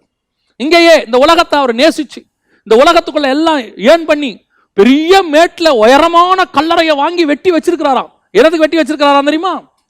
நான் செத்த எனக்கு அந்த கல்லறையில தான் வைக்கணும். கல்லறையை கூட கிராண்டா வச்சிருக்கிறாரு. இன்னைக்கும் அந்த மாதிரி ஆட்கள் இருக்கு தெரியுமா உங்களுக்கு? என்னைக்கோ சாவுமா சாவ மாட்டோமே தெரியாது, வருக வந்தா போயிருவோம் நம்ம எதிர்பார்த்துட்டு இருக்கிறோம். ஒரு கூட்டம் இப்பயே கல்லறைக்கெல்லாம் இடம் வாங்கி கட்டியெல்லாம் வச்ச ஆட்கள்லாம் இருக்கு. எனக்கு ஒருத்தர் தெரியும், அவரு ஒரு கல்லறை இடையில ஒரு கல்லறை தோட்டத்தில் ஒரு இடத்த பக்கமா வாங்கி வச்சிருந்தார். அவர் சொன்னார், என்னைக்கு நான் செத்தாலும் என்னை அந்த இடத்துல தான் புதைக்க வேண்டும். இப்பவே ரெடி. இன்னைக்கு இருக்கிற ஒண்ணுமில்லாத நமக்கே இவ்வளவு இருந்திருக்குதுன்னா செப்னாவுக்கு எப்படி இருந்திருக்கு பாருங்க. உயர்ந்த மேட்ல கல்லறையை வாங்கி ரதங்களை வாங்கி, ஒரு ஃபைனான்ஸ் மினிஸ்டருங்க, அவரு ராஜா கூட இல்ல, பினான்ஸ் மினிஸ்டர். ஆண்டவர் சொல்றாரு, உனக்கு இங்கே என்ன இருக்கிறது? மெல்கிசேதேக்கின் முறைமையின்படி வாழுகிறவனுக்கு இந்த பூமியில் ஒன்றும் கிடையாது. இந்த பூமியில் அவனுக்கு ஒன்றும் மேன்மை கிடையாது. இந்த பூமியில அவன் தனக்கென்று ஒன்றும் சேர்க்கக்கூடாது. இதைத்தான் இயேசு திருப்பி திருப்பி திருப்பி சொல்றாரு, உனக்கு இங்கே என்ன இருக்கிறது? இப்ப நீங்க யோசிச்சு பாருங்க. இயேசு கிறிஸ்து இந்த மெல்கிசேதேக்கின் முறைமையில் வரும்போது அவர் நினைச்சிருந்தாருன்னா, லூக்கா எழுதின சுவிசேஷம் 8ஆம் அதிகாரத்துல ஆஸ்திகளால் அவருக்கு ஊழியம் பண்ணினார்கள் இருக்கு. 100க்கு அதிபதி சும்மாவா அனுப்பியிருப்பான்? வேலைக்காரனை சுகமாக்கி இருக்கிறாரு, சும்மாவா அனுப்பியிருப்பான்? எவ்வீரு பொண்ணை உயிரோடு கூட எழுப்பி இருக்கிறாரு, சும்மாவா அனுப்பியிருப்பான்? எத்தனை ஆயக்காரர்கள் வீட்டுக்கு கூப்பிட்டு உட்கார வச்சு சாப்பாடை போட்டு அவருக்கு அனுப்புறாங்க, சும்மாவா அனுப்பியிருப்பாங்க? எவ்வளவு ஆஃபரிங் கொடுத்துருப்பாங்க, எவ்வளவு கொடுத்துருப்பாங்க இயேசு கிறிஸ்து கிட்ட? ஒண்ணு கூட அவர்கிட்ட இல்லை பாருங்க. இயேசு நினைச்சிருந்தா என்ன பண்ணிருக்கலாம் யோசிச்சு பாருங்க. எருசலேம்ல அழகா ஒரு லேண்டை வாங்கி ஜீசஸ் மினிஸ்ட்ரிஸ் அப்படின்னு ஒரு பேரை போட்டு பக்காவா ஆரம்பிச்சு, பேதுருவை ட்ரெஷரராகவும் யோவான செக்ரட்டரியாகவும் யாக்கோப ஜாயின்ட் செக்ரட்டரியாகவும் போட்டு எவ்வளோ ஒரு வேலை பண்ணியிருக்கலாம். இதெல்லாம் செஞ்சா தப்பான்னு கேட்காதீங்க, நான் தப்புன்னு சொல்ல வரல. அவர் நினைச்சிருந்தா செஞ்சிருக்கலாம். ஆனால் மெல்கிசேதேக்கின் முறைமையின்படி வாழுகிற அவர் என்ன சொல்றாருன்னா, இப்பூமி சொந்தம் இல்லை, எனக்கு என்று எதுவும் இல்லை. திருப்பியும் சொல்றேன், நிறைய பேர் என்ன சொல்லுவாங்க தெரியுமா? அப்போ சபையெல்லாம் கட்டுற தப்பா? கர்த்தர் ஒன்று கட்ட சொல்லி, கர்த்தர் ஒன்று செய்ய சொல்லி நீங்க எதை செய்தாலும் அது தப்பே கிடையாதுங்க. இப்போ நோவா பேழை கட்ட சொல்றாரு, நோவா பேழை கட்டுறாரு. எதுக்குடா கட்டுற? உலகம் அழியுது அதனால நான் கட்ட போறேன். ஏன்பா உலகம் அழியுதுன்னு பிரசங்கம் பண்ற உனக்கு எதுக்கு பேலை? அதான் உலகம் அழிய போதே. இந்த கேள்வி கொஸ்டின் வரும் தானே. இப்போ வனாந்தரத்தில் குடியிருக்கிறாங்க ஜனங்க, தேவ ஜனங்க, இஸ்ரவேலர்கள். அங்க என்ன பண்றாங்க? தங்கத்திலையும் ரத்தாம்பரத்திலையும் எல்லாத்தையும் சேர்த்து ஒரு ஆசாரிப்பு கூடாரம் கட்டுறாங்க. ஏன்பா நீங்களே பரதேசியா சுத்திக்கிட்டு இருக்கிறீங்க, நீங்களே சொல்றீங்க அந்நியரும் பரதேசியம்னு. உங்களுக்கு எதுக்கு அந்த கூடாரம்? இது கர்த்தர் கட்ட சொன்னாரு. கர்த்தர் உங்களை ஒரு திட்டம் கொடுத்து செய்ய சொல்லும் போது நீங்க செய்யுங்க, அதுல எந்த தப்புமே கிடையாது. If it's a God's will, he will provide also. அவர் கண்டிப்பாக அதை தந்து கட்ட சொல்வார். இங்க என்ன பிரச்சனை? அது இருந்தாலும் என்னுடைய இருதயம் அதன் மேல் இருக்காது. என்னுடைய இருதயம் எதுவும் இல்லை, நான் புறப்பட்டு போகிறேன், எனக்கு இந்த பூமியில ஒண்ணுமே கிடையாது. அந்த தாட் உன் மைண்ட்ல இருக்கணும், அந்த சிந்தனை நமக்கு இருக்கணும். கர்த்தர் உங்களுக்கு ஒரு ஸ்தலத்தை கொடுத்திருக்கிறாரா? சந்தோஷம். கர்த்தர் உங்களுடைய உண்மையை பார்த்து, உத்தமத்தை பார்த்து உங்களுக்கு ஒரு ஆசீர்வாதம் கொடுக்கிறாரு, ஒரு உயர்வை கொடுக்கிறாரு. அந்த உயர்வுல உட்காரும் போது உங்களுக்கு தெரியணும், இது அல்ல, இதை காட்டிலும் மேன்மையானது எனக்கு பரலோகத்தில் இருக்கிறது. ஒரு நாட்டையே கொடுக்கிறார் ஆபிரகாமுக்கு, கானான் தேசத்தையே. அந்த தேசத்துக்குள்ள வந்த பிறகு ஆபிரகாம் சொல்லுகிறாரு, அவர்கள் இதை அல்ல, தங்கள் சுய தேசத்தை நாடி போகிறார்கள். தங்களுக்கு நியமிக்கப்பட்டிருக்கிறது வேற ஒன்று இருக்கிறது, உன் சந்ததிக்கு தருவேன்னு அவர் தாங்க சொன்னாரு. அவர் தான் கொடுத்து இருக்கிறாரு. யாக்கோபு வரைக்கும் அங்க இருக்கிறாங்க, பார்க்கிறாரு, கண்ணால பார்க்கிறாரு ஆபிரகாம். ஆனாலும் அவர் சொல்றாரு எபிரேயர் 11:16, இதை காட்டிலும் மேன்மையான பரமதேசத்தை அவர்கள் நாடினார்கள். அதைத்தான் சொல்ல வரேன். நான் உடனே இப்படி சொன்ன உடனே எல்லாரும் என்ன நினைக்கிறாங்க, அப்ப இந்த பூமியில எதுவுமே வேண்டாமா? உங்களுக்கு கர்த்தர் இந்த வாழ்றதுக்கு என்ன கொடுக்குறோ அதை வச்சுக்கோங்க. ஆனாலும் அது அல்ல, அதை காட்டிலும் மேன்மையானது ஒன்று இன்னும் ஒன்று வரப்போகிறது. என் இருதயம் அதன் மேல இருக்கும். இது வாழ்றதுக்கான எனக்கு கர்த்தர் கொடுத்திருக்கிறாரு. இது என்ன ஆளக்கூடாது, நான் அதை ஆளணும். இந்த எனக்கு வாழ்றதுக்கு இந்த பூமியில கொடுக்குறாருல, அதை எனக்கு கண்ட்ரோல் பண்ணிடக்கூடாது. எனக்கு கர்த்தர் கொடுத்த வீடோ ஆஸ்தியோ சம்பாத்தியமோ எதுவுமே என்ன கண்ட்ரோல் பண்ணக்கூடாது. அது என் ஆளுகைக்கு கீழே இருக்கணும். என்னைக்கு வேணாலும் தூக்கி போட்டு போறதுக்கு நான் தயாராக இருக்கணும். அதுதான் தாட். இப்ப என்ன ஆயிடுச்சு, ஒரு உயரமான கண்மலையின் மேல போய் ஒரு கல்லறையை வெட்டி ரதங்களை வாங்கி, இப்ப ஆண்டவர் சொல்றாரு, நீ லைக் பண்ண மாட்ட, நீ இந்த பூமியில வாழ ஆசைப்படுறவன், இதை எடுத்து நான் யார் மேல போட போறேன், எலியாக்கீம் மேல போட போறேன். எலியாக்கீம் செலக்ட் பண்ணப்படுகிறார். இப்ப கர்த்தர் சொல்றார் எலியாக்கீமை பார்த்து, உன் கையிலே தாவீதின் திறவுகோலை நான் தருகிறேன், இதை வச்சுக்கோ. இப்ப இந்த எலியாக்கீம் பாருங்க, வம்சத்தின்படி லேவி கோத்திரம் ஆசாரியத்துவத்துக்குள்ள வராரு. அசரியா, அசரியா கிட்ட இருந்து இல்கியா, இல்கியால இருந்து எலியாக்கீம், இவங்க வராங்க அடுத்து. ஆனா இவர் என்ன வேலை பார்க்கிறாரு அப்படின்னு பாத்தீங்கன்னு சொன்னா, பினான்ஸ் மினிஸ்டரா இருக்கிறாரு, ராஜ்யபாரத்துக்குள்ள இருக்கிறாரு. அந்த ரெண்டு வேலையும் அவர் என்ன பண்ணிருக்கணும், ஆசாரித்துவ வேலை தான் பார்த்துருக்கணும். அங்க போய் அவர் என்ன பண்ணிருக்கணும், தாத்தாக்கு அப்புறம் அப்பா கிட்ட ஆசாரியமா படிச்சிருக்கணும். சாமுவேல் எப்படி ஏலிகிட்ட இருந்து படிச்சாரோ அந்த மாதிரி படிச்சிருக்கணும். ஆனா இவர் எங்க இருக்கிறாரு, ராஜ்யபாரத்தை படிச்சுக்கிட்டு இருக்கிறாரு. இவர் என்ன பண்றாரு, சனகரிப்போட தளபதி கிட்ட போய் பேசிக்கிட்டு இருக்கிறாரு. இவர் என்ன பண்றாரு, ரட்டு உடுத்திட்டு உட்கார்ந்து இருக்கிறார். தேசத்துக்கு ஒரு பிரச்சனை வரும்போது ரட்டு உடுத்தி அதை கிழிச்சுக்கிறார். இப்போ இந்த எலியாக்கீமை பார்த்து ஆண்டவர் சொல்றாரு, உன் கையில திறவுகோலை தரேன், ஏன் ராஜ்யபாரமும் ஆசாரித்துவம் சேர்ந்து வருகிற உன் கையில அதை நான் கொடுக்கிறேன். இப்ப நீ தாவீதின் திறவுகோலை பூமியில கொண்டு வா. உன் ஸ்தானத்துல யார் வருவா, இயேசு கிறிஸ்து வருவார். ஏன்னா இயேசு வந்து முடிக்கணும், அதான் ஃபினிஷ். தாவீது ஸ்டார்டிங், இயேசு முடிக்கணும், அங்க வருவார். ஆனா நடந்தது என்ன தெரியுமா, இந்த எலியாக்கீம் அதை இழந்து போனார். எப்படி இழந்து போனார், அதுக்கு என்ன காரணம், கீழே வசனம் சொல்லுது 24-25 ஏசாயா புஸ்தகம். அதன் மேல் அவன் தகப்பன் வம்சத்தாராகிய புத்திரர் பௌத்திரருடைய மகிமை அனைத்தையும் சிறிதும் பெரிதுமான சகல பாத்திரங்களையும் தூக்கி வைப்பார்கள். உறுதியான இடத்தில் கடாவப்பட்டிருந்த அந்த ஆணியிலே அந்நாளிலே பிடுங்கப்பட்டு முறிந்து விழும். அப்பொழுது அதன் மேல் தொங்கின பாரம் அருந்து விழும் என்று சேனைகளின் கர்த்தர் உரைக்கிறார். கர்த்தரே இதை உரைக்கிறார் என்று சொல் என்றார். இந்த இடத்துல எலியாக்கீமை பத்தி என்ன சொல்லப்பட்டிருக்கு, உறுதியான இடத்திலே கடாவப்பட்ட ஆணி. எந்த உறுதியான இடம், கிறிஸ்து. கிறிஸ்துவின் மேல் கட்டப்பட்ட ஒரு ஆணி மாதிரி அடிக்கப்பட்ட உறுதியான இடம், அவர் தான் உறுதி. ஆனா இந்த ஆணி மேல அவங்களுடைய சகோதரர்கள், அவனுடைய தகப்பன் வீட்டார் எல்லாம் சேர்ந்து என்ன பண்ணாங்களாம், பாரத்தை தூக்கி மாட்டிக்கிட்டே இருக்கிறாங்க. பாரம் மாட்ட மாட்ட மாட்ட நல்ல ஸ்தானத்துல, உறுதியான ஸ்தானத்துல அடிக்கப்பட்ட இந்த ஆணி ஒரு நாள் முறிந்து விழுந்தது. எலியாக்கீமுடைய அந்த ஆசீர்வாதம், திறவுகோல் அவனை விட்டு போச்சு. காரணம் என்ன தெரியுமா, பாரம். இந்த உலகத்தினுடைய பாரங்கள், உலகத்தினுடைய மகிமை, இதெல்லாம் கொண்டு வந்து போடுறாங்க. அதான் நான் எப்பவும் சொல்லுவேன், உலகத்தினுடைய ஆசீர்வாதத்துக்கு எப்பவுமே கேர்ஃபுல்லா இருங்க. உலகத்தினுடைய மிக முக்கியமான, நம்ம ஒரு பாவம் பார்த்தோம் பார்த்தீங்களா, நம்ம நோவா காலத்தில் உள்ள பாவத்தில். அதில் இன்னொரு பாவம் என்ன தெரியுமா, 21ஆம் அதிகாரம் லூக்கா எழுதின சுவிசேஷத்தை நீங்கள் வாசித்து பாருங்க. அங்கே சொல்கிற ஒரு பாவத்தில் ஒன்று, நோவா காலத்தில் இருந்த பாவமாக சொல்லப்பட்ட ஒரு காரியம் என்ன அப்படின்னு பார்த்தீங்கன்னு சொன்னால், லூக்கா எழுதின சுவிசேஷம் 21ஆம் அதிகாரம் 34வது வசனம். உங்கள் இருதயங்கள் பெருந்திண்டியினாலும் வெறியினாலும் லௌகீக கவலைகளினாலும் பாரம் அடையாதபடிக்கு. இந்த உலகத்தினுடைய பாரம் இருக்குது, இந்த பாரம் கர்த்தர் உங்களுக்கு வச்ச அழைப்பை விட்டு உங்களை வழிவிலக போக பண்ணும். கர்த்தர் உங்களுக்கு நீ வச்சிருக்கிற ஆவிக்குரிய ஆசீர்வாதத்திலிருந்து உங்களை வழிவிலகி போக பண்ணும். நம்ம என்ன நினைக்கிறோம்னா, பாவம் என்பது என்ன, கண்களின் இச்சை, ஜீவனத்தின் பெருமை, மாம்சத்தின் இச்சை, இதான் பாவம் நினைக்கிறோம். இது ஒரு வகை நம்ம விழுந்து போறதுக்கு. இந்த மாதிரி நிறைய வகை இருக்கு. இன்னொரு வகை இருக்கு புகழ்ச்சி, இன்னொரு வகை இருக்கு ஆசீர்வாதம். நான் சொல்லுவேன், இல்லாமையில ஆண்டவர் விட்டு தூரம் போனவங்களை விட ஆசீர்வாதத்தில் தூரம் போனவங்க தான் ஜாஸ்தி. தாவீதுக்கும் சாலமோனுக்கும் அதான் வித்தியாசம். இதுல இன்னொரு வகை இருக்கு, என்ன தெரியுமா, அதான் லௌகீக கவலை, உலக பாரம். இந்த பிசாசு கொடுக்கிற மிக முக்கியமான ஒரு திட்டம், ஒரு பிளான் என்னன்னு கேட்டீங்கன்னா, இந்த லௌகீக பாரம், இந்த உலகத்தினுடைய. இதுக்கு மத்திய 24ல் இயேசு என்ன விளக்கம் சொல்றாரு, 37னா, நோவாவின் காலத்தில் எப்படி நடந்ததோ அப்படியே மனுஷகுமாரன் வரும் காலத்திலும் நடக்கும். எப்படி எனில், புசித்தும், இங்க வந்து பெருந்திண்டின்னு இருக்கு, குடித்தும் குடி வெறின்னு இருக்கு, மூணாவது பெண் கொடுத்தும் பெண் எடுத்தும் லௌகீக கவலைன்னு இருக்கு. இன்னைக்கு நமக்கு இருக்கிறதான மிகப்பெரிய பாரத்துல ஒண்ணு என்ன தெரியுமா, லௌகீக கவலை. எதிர்காலத்தை பற்றின பயம், பிள்ளைகளை பற்றின பயம், நம்முடைய சம்பாத்தியத்தை பற்ற பயம். என்ன செய்ய போகிறேன், என்ன செய்ய போகிறேன், ஏன் செய்ய போகிறேன், இந்த லாக்டவுன் வந்து போச்சு, இப்போ எல்லாம் மூடியாச்சு, இப்போ நம்ம என்ன செய்வோம், சாப்பாட்டுக்கு என்ன செய்வோம். இப்போ நான் என்ன சொல்கிறேன், இன்னைக்கு இருக்கா, இன்னைக்கு இருக்கா, இன்னைக்கு நடத்துகிற தேவன் நாளைக்கும் நடத்துவதற்கு வல்லமையுள்ளவராக இருக்கிறார். அவர் நடத்துவார். எப்படிங்க நடத்துவார்?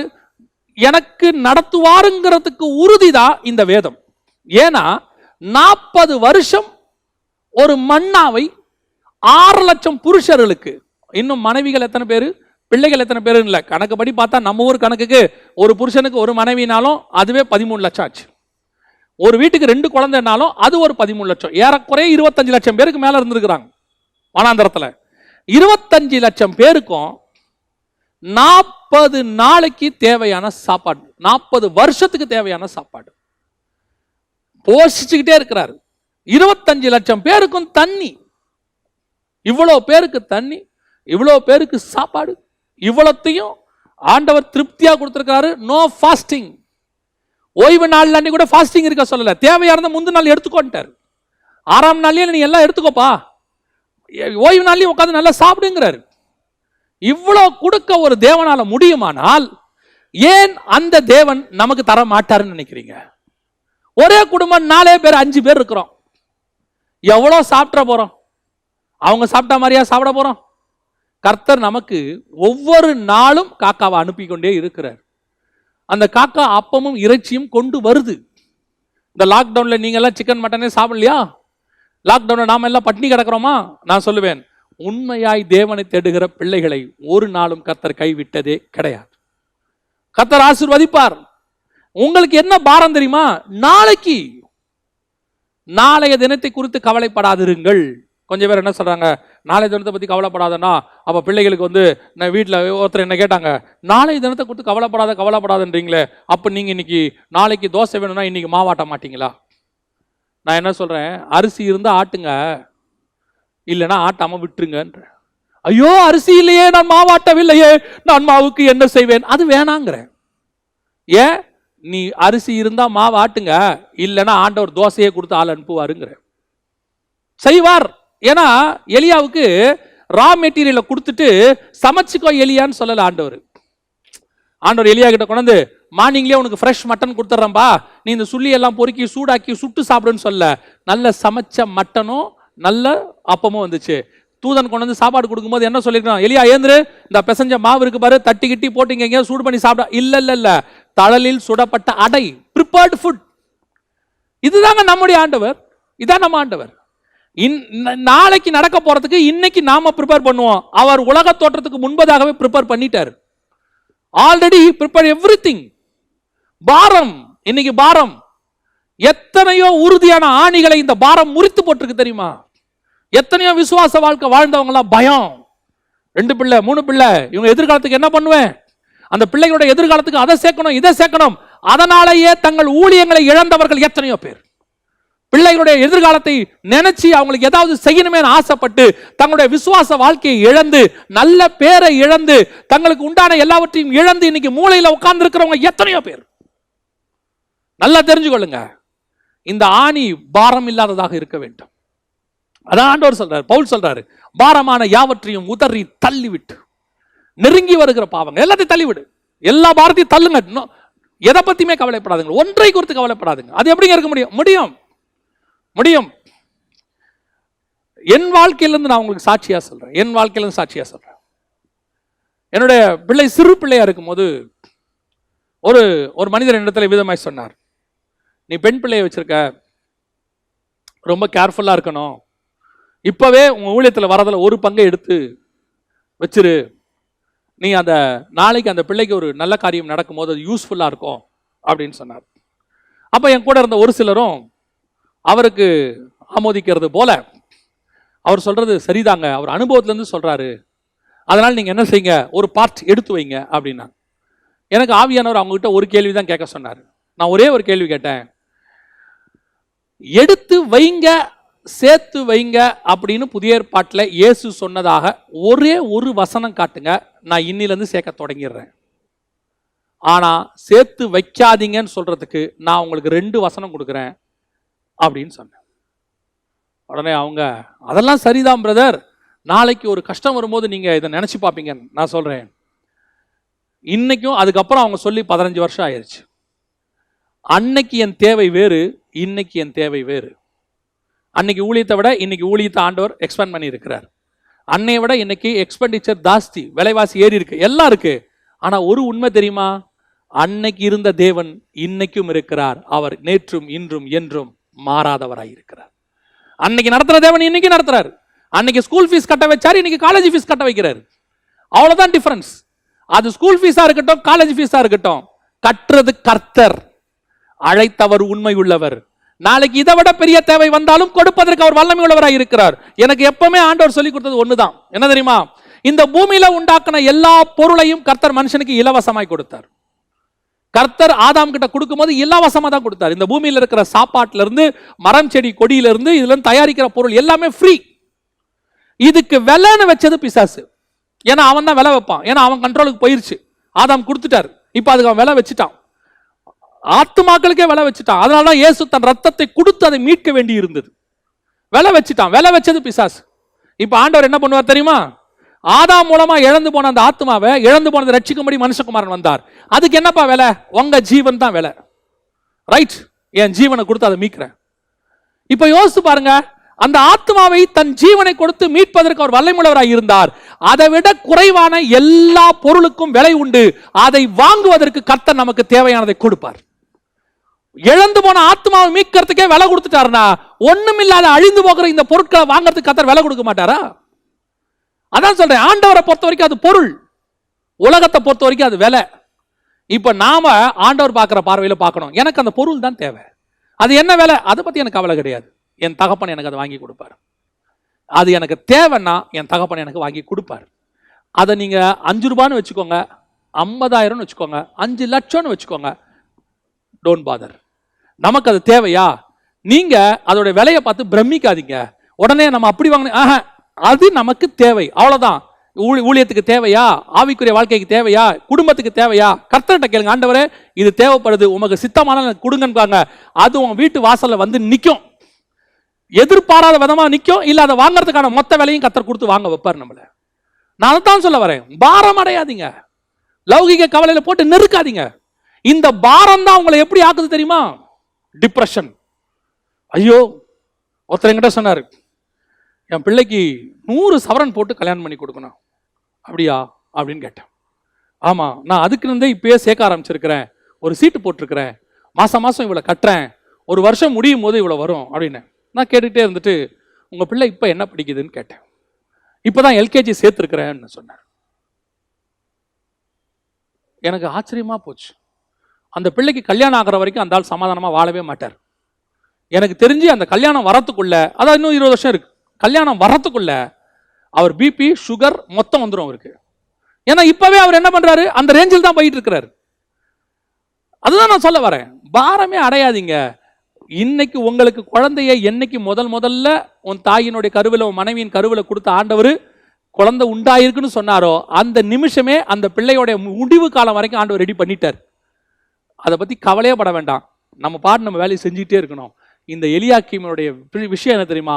பாரம் தூக்கி மாட்டினாங்க ஆணியில. ஒரு நாள் அந்த ஆணியே அது முறிச்சிருச்சு. அது இருந்தது உறுதியான இடம் தான், இருக்கிறது இயேசு கிறிஸ்துக்குள்ளதான், படிக்கிறது பைபிள் தான், சொல்றதெல்லாம் இயேசுவே ரட்சியம் தான். ஆனா உள்ளுக்குள்ள என்ன இருக்கு?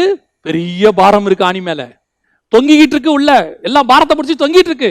என்ன செய்ய போறேன்? எது நிறைய பேரோட பிரச்சனை தெரியுமா? நாளைக்கு ஊழியத்துக்கு என்ன செய்ய போறோம்? அந்த ஊழியத்துக்கு இப்படி ஒன்று செய்யணும், அப்படி செய்யணும். ஊழியத்தை செய்ய சொன்ன ஆண்டவர் ஊழியத்தின் தேவைகளையும் சந்திக்க வல்லமையுள்ளவராய் இருக்கிறார்.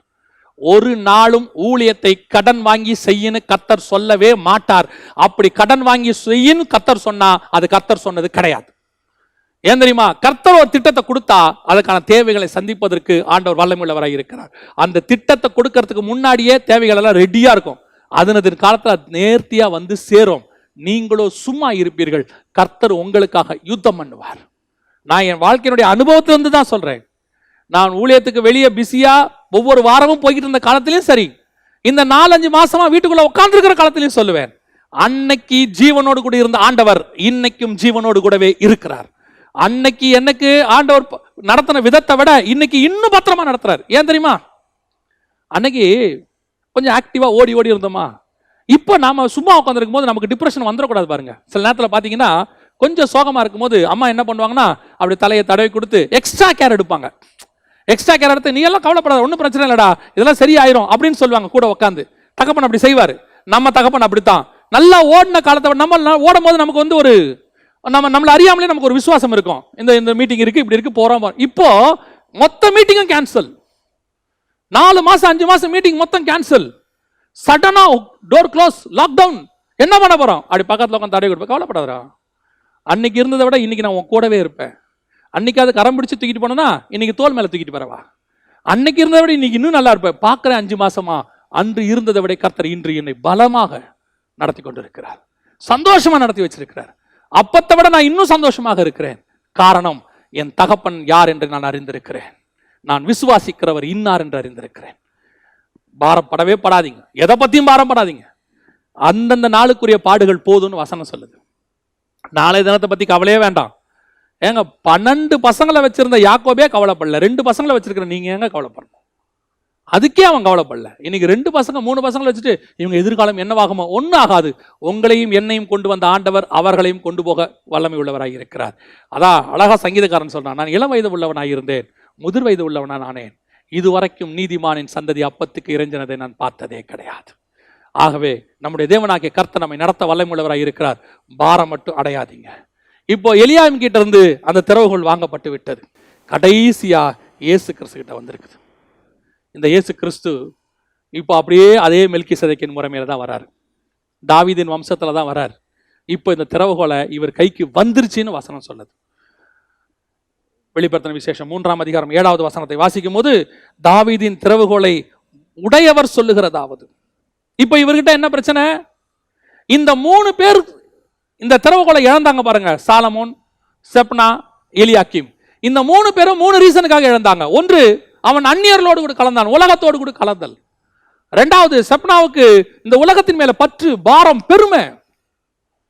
இந்த உலகத்துல பெரிய கண்மலை மேல கட்டப்பட்ட கல்லறை நான் தான் மினிஸ்ட்ரியில, ஆவிக்குரிய வாழ்க்கையில நாங்க இப்படி, என்னுடைய படிப்பு, என்னுடைய அந்தஸ்து, என் குடும்பத்திலேயே நான் தான் நல்ல வேலை, எனக்கு தான் கர்த்தர் வெளிநாட்டில் வேலை கொடுத்து எனக்கு மாசம் லட்சக்கணக்கில் சம்பாதிக்க, இந்த பெருமை இருக்குல்ல தலைமையில. அதான் செப்னா. ஆண்டவர் சொல்றாரு, நீ லாய்க்கப்பட மாட்டேன். இப்ப இயேசு கிறிஸ்து யோசிச்சு பாருங்க, அந்நியர்களோட பிசாசு வந்து சோதிக்கிறான், சாலமோனை சோதிச்சா மாதிரி அவனை ஜெயிக்கிறாரு. 2வது, இயேசு கிறிஸ்து கிட்ட எல்லாவற்றையும் பிதா கொடுத்தாராம். ஆனா வசனம் சொல்லுது, அவர் அதை கொள்ளையாடின பொருளாய் எண்ணாதபடிக்கு, பிலிப்பியர்கள் நிருபத்தில் நம்ம வாசிக்கிறோம், கொள்ளையாடின பொருளாய் எண்ணாதபடிக்கு தன்னை முடிவு பரியந்தம் தாழ்த்தினார். செப்பனா கல்லறை வாங்கினா, இயேசு கல்லறை கூட வாங்கல. வசனம் சொல்லுது, மனுஷகுமாரனுக்கோ தலை சாய்க்க இடமில்லை. அந்த திறவுகோல் ஏன் இவர் கைக்கு வந்துச்சு? சாலமோன் எதிர விழுந்தானோ அதுல இயேசு ஜெயிச்சார். செப்னா எதிர விழுந்தானோ அதுல இயேசு ஜெயிச்சார். இப்போ கடைசியா எலியாக்கிம். எலியாக்கிம் எதிர விழுந்தாரு, பாரம். இயேசு கிறிஸ்து என்ன பண்ணார் தெரியுமா? மொத்த பாரத்தையும் தூக்கிட்டாரு, மொத்த பாரத்தையும் தூக்கிட்டாரு. அந்த பாரம் தாங்காமல் அது முறிந்து விழுந்தது. இங்கே மொத்த பாரத்தையும் அவர் தாங்கி இன்னைக்கு அந்த 2 ஆணி, அவர் ஒரு ஆணில் தானே தொங்கப்பட்டா, இப்ப இயேசு ஒரு ஆணில் தான் தொங்கிட்டு இருக்கிறார். அந்த உறுதியாய் கடாவப்பட்ட இடத்துல அடிக்கப்பட்ட ஆணி தான் எலியாக்கிம். இப்ப இயேசு ஆணில தொங்குறாரு, மொத்த பாரத்தையும் தூக்கிட்டு தொங்குறாரு. இப்ப சொல்றாரு, உன்னுடைய எல்லா பாரத்தையும் நான் சுமந்துட்டேன், இனி உனக்கு என்ன தேவையில்லை? பாரம் தேவையில்லை. ஏன்? உனக்கு வியாதி தேவையில்லை, உனக்கு துக்கம் தேவையில்லை, உனக்கு துயரம் தேவையில்லை, எல்லாத்தையும் நான் சுமந்துட்டேன். என்ன நோக்கி பார். எங்க இப்படி ஒரு கடவுள் கிடைப்பாராங்க? இப்படி ஒரு கடவுள் கிடைப்பாரா? உனக்கு என்ன பிரச்சனை? எல்லாத்தையும் எங்கிட்ட எடுத்துட்டு வா. இன்னைக்கு எல்லாரும் என்ன தெரியுமா சொல்றாங்க உலகத்துல? இன்னைக்கு அதுவும் இன்னைக்கு சிச்சுவேஷன்ல, கொரோனாவா வராத, வீட்டுக்கு வந்துடாத, எல்லாம் தனியா இருங்க, தனியா இருங்க, எங்கிட்ட வராதீங்க. யார்ட்டையாவது ஃபோன் பண்ணி, நான் இல்லை பொதுவாக சொல்றேன், நீங்க கேட்டிருப்பீங்க, கொஞ்சம் பிரச்சனையா இருக்கு, ஏதாவது கொஞ்சம் அமௌண்ட் கிடைக்குமா? ஃபோன் பார்த்தீங்கன்னா தானாகவே கட் ஆகிடும். அப்புறமா 6 மாதம் கழிச்சு ஃபோன் நீங்கள் அன்றைக்கி நான் பேசும்போது நீங்கள் கட் பண்ணிட்டீங்களே, அப்படியா? சிக்னல் வீக்காக இருந்துச்சுப்பா. அதுக்கப்புறம் நீங்கள் அவங்கள்ட்ட பேசவே முடியாது. பணம் கேட்டால் வராத, வியாதியாக இருக்கிறேன் வராத, வந்துடாத, எனக்கு ரொம்ப பாரமாக இருக்குது, உங்கள்கிட்ட கொஞ்ச நேரம் பேசலான்னு தான் நல்லா இருக்கும், நானே பெரிய பாரத்தில் இருக்கிறேன், என் பிரச்சனையை போய் சால்வ் பண்ணுறதுக்கு எங்கன்னு தெரியாமல் இருக்கேங்கிறான். இன்னைக்கு சிச்சுவேஷன் சோஷியல் டிஸ்டன்ஸ், எல்லாம் டிஸ்டன்ஸ். சோஷியல் டிஸ்டன்ஸ் வர்றதுக்கு முன்னாடியே டிஸ்டன்ஸ் வந்துருச்சு ஹார்ட்ல எல்லாருக்கும். அதான் சொல்லுவாங்க, அந்த காலத்துலலாம் ஒரு ஃபங்க்ஷன்னா எல்லாரும் கூடி ஒன்னா உட்காந்து, இந்த கொரோனா வந்ததுனால இல்ல, கொரோனாவுக்கு முன்னாடியே ஃபங்க்ஷன்னாலே ஒருத்தரோட இருதயம் ஒட்டுறதில்ல, எல்லாம் டிஸ்டன்ஸ். ஏன்னா மனுஷன் நீங்க அந்த அளவில் தான் இருக்கிறான். ஆனா ஒரே ஒருத்தர் மட்டும் சொல்றாரு, வருத்தப்பட்டு பாரம் சுமக்கிறவரியா எங்கிட்ட வா, உனக்கு வியாதி விலகினுமா எங்கிட்ட வா, உனக்கு சமாதானம் இல்லையா எங்கிட்ட வா, கவலையா கண்ணீரா எங்கிட்ட வா. ஏன் ஆண்டவரே, எல்லா பாரத்தையும் நான் ஏத்துட்டேன்.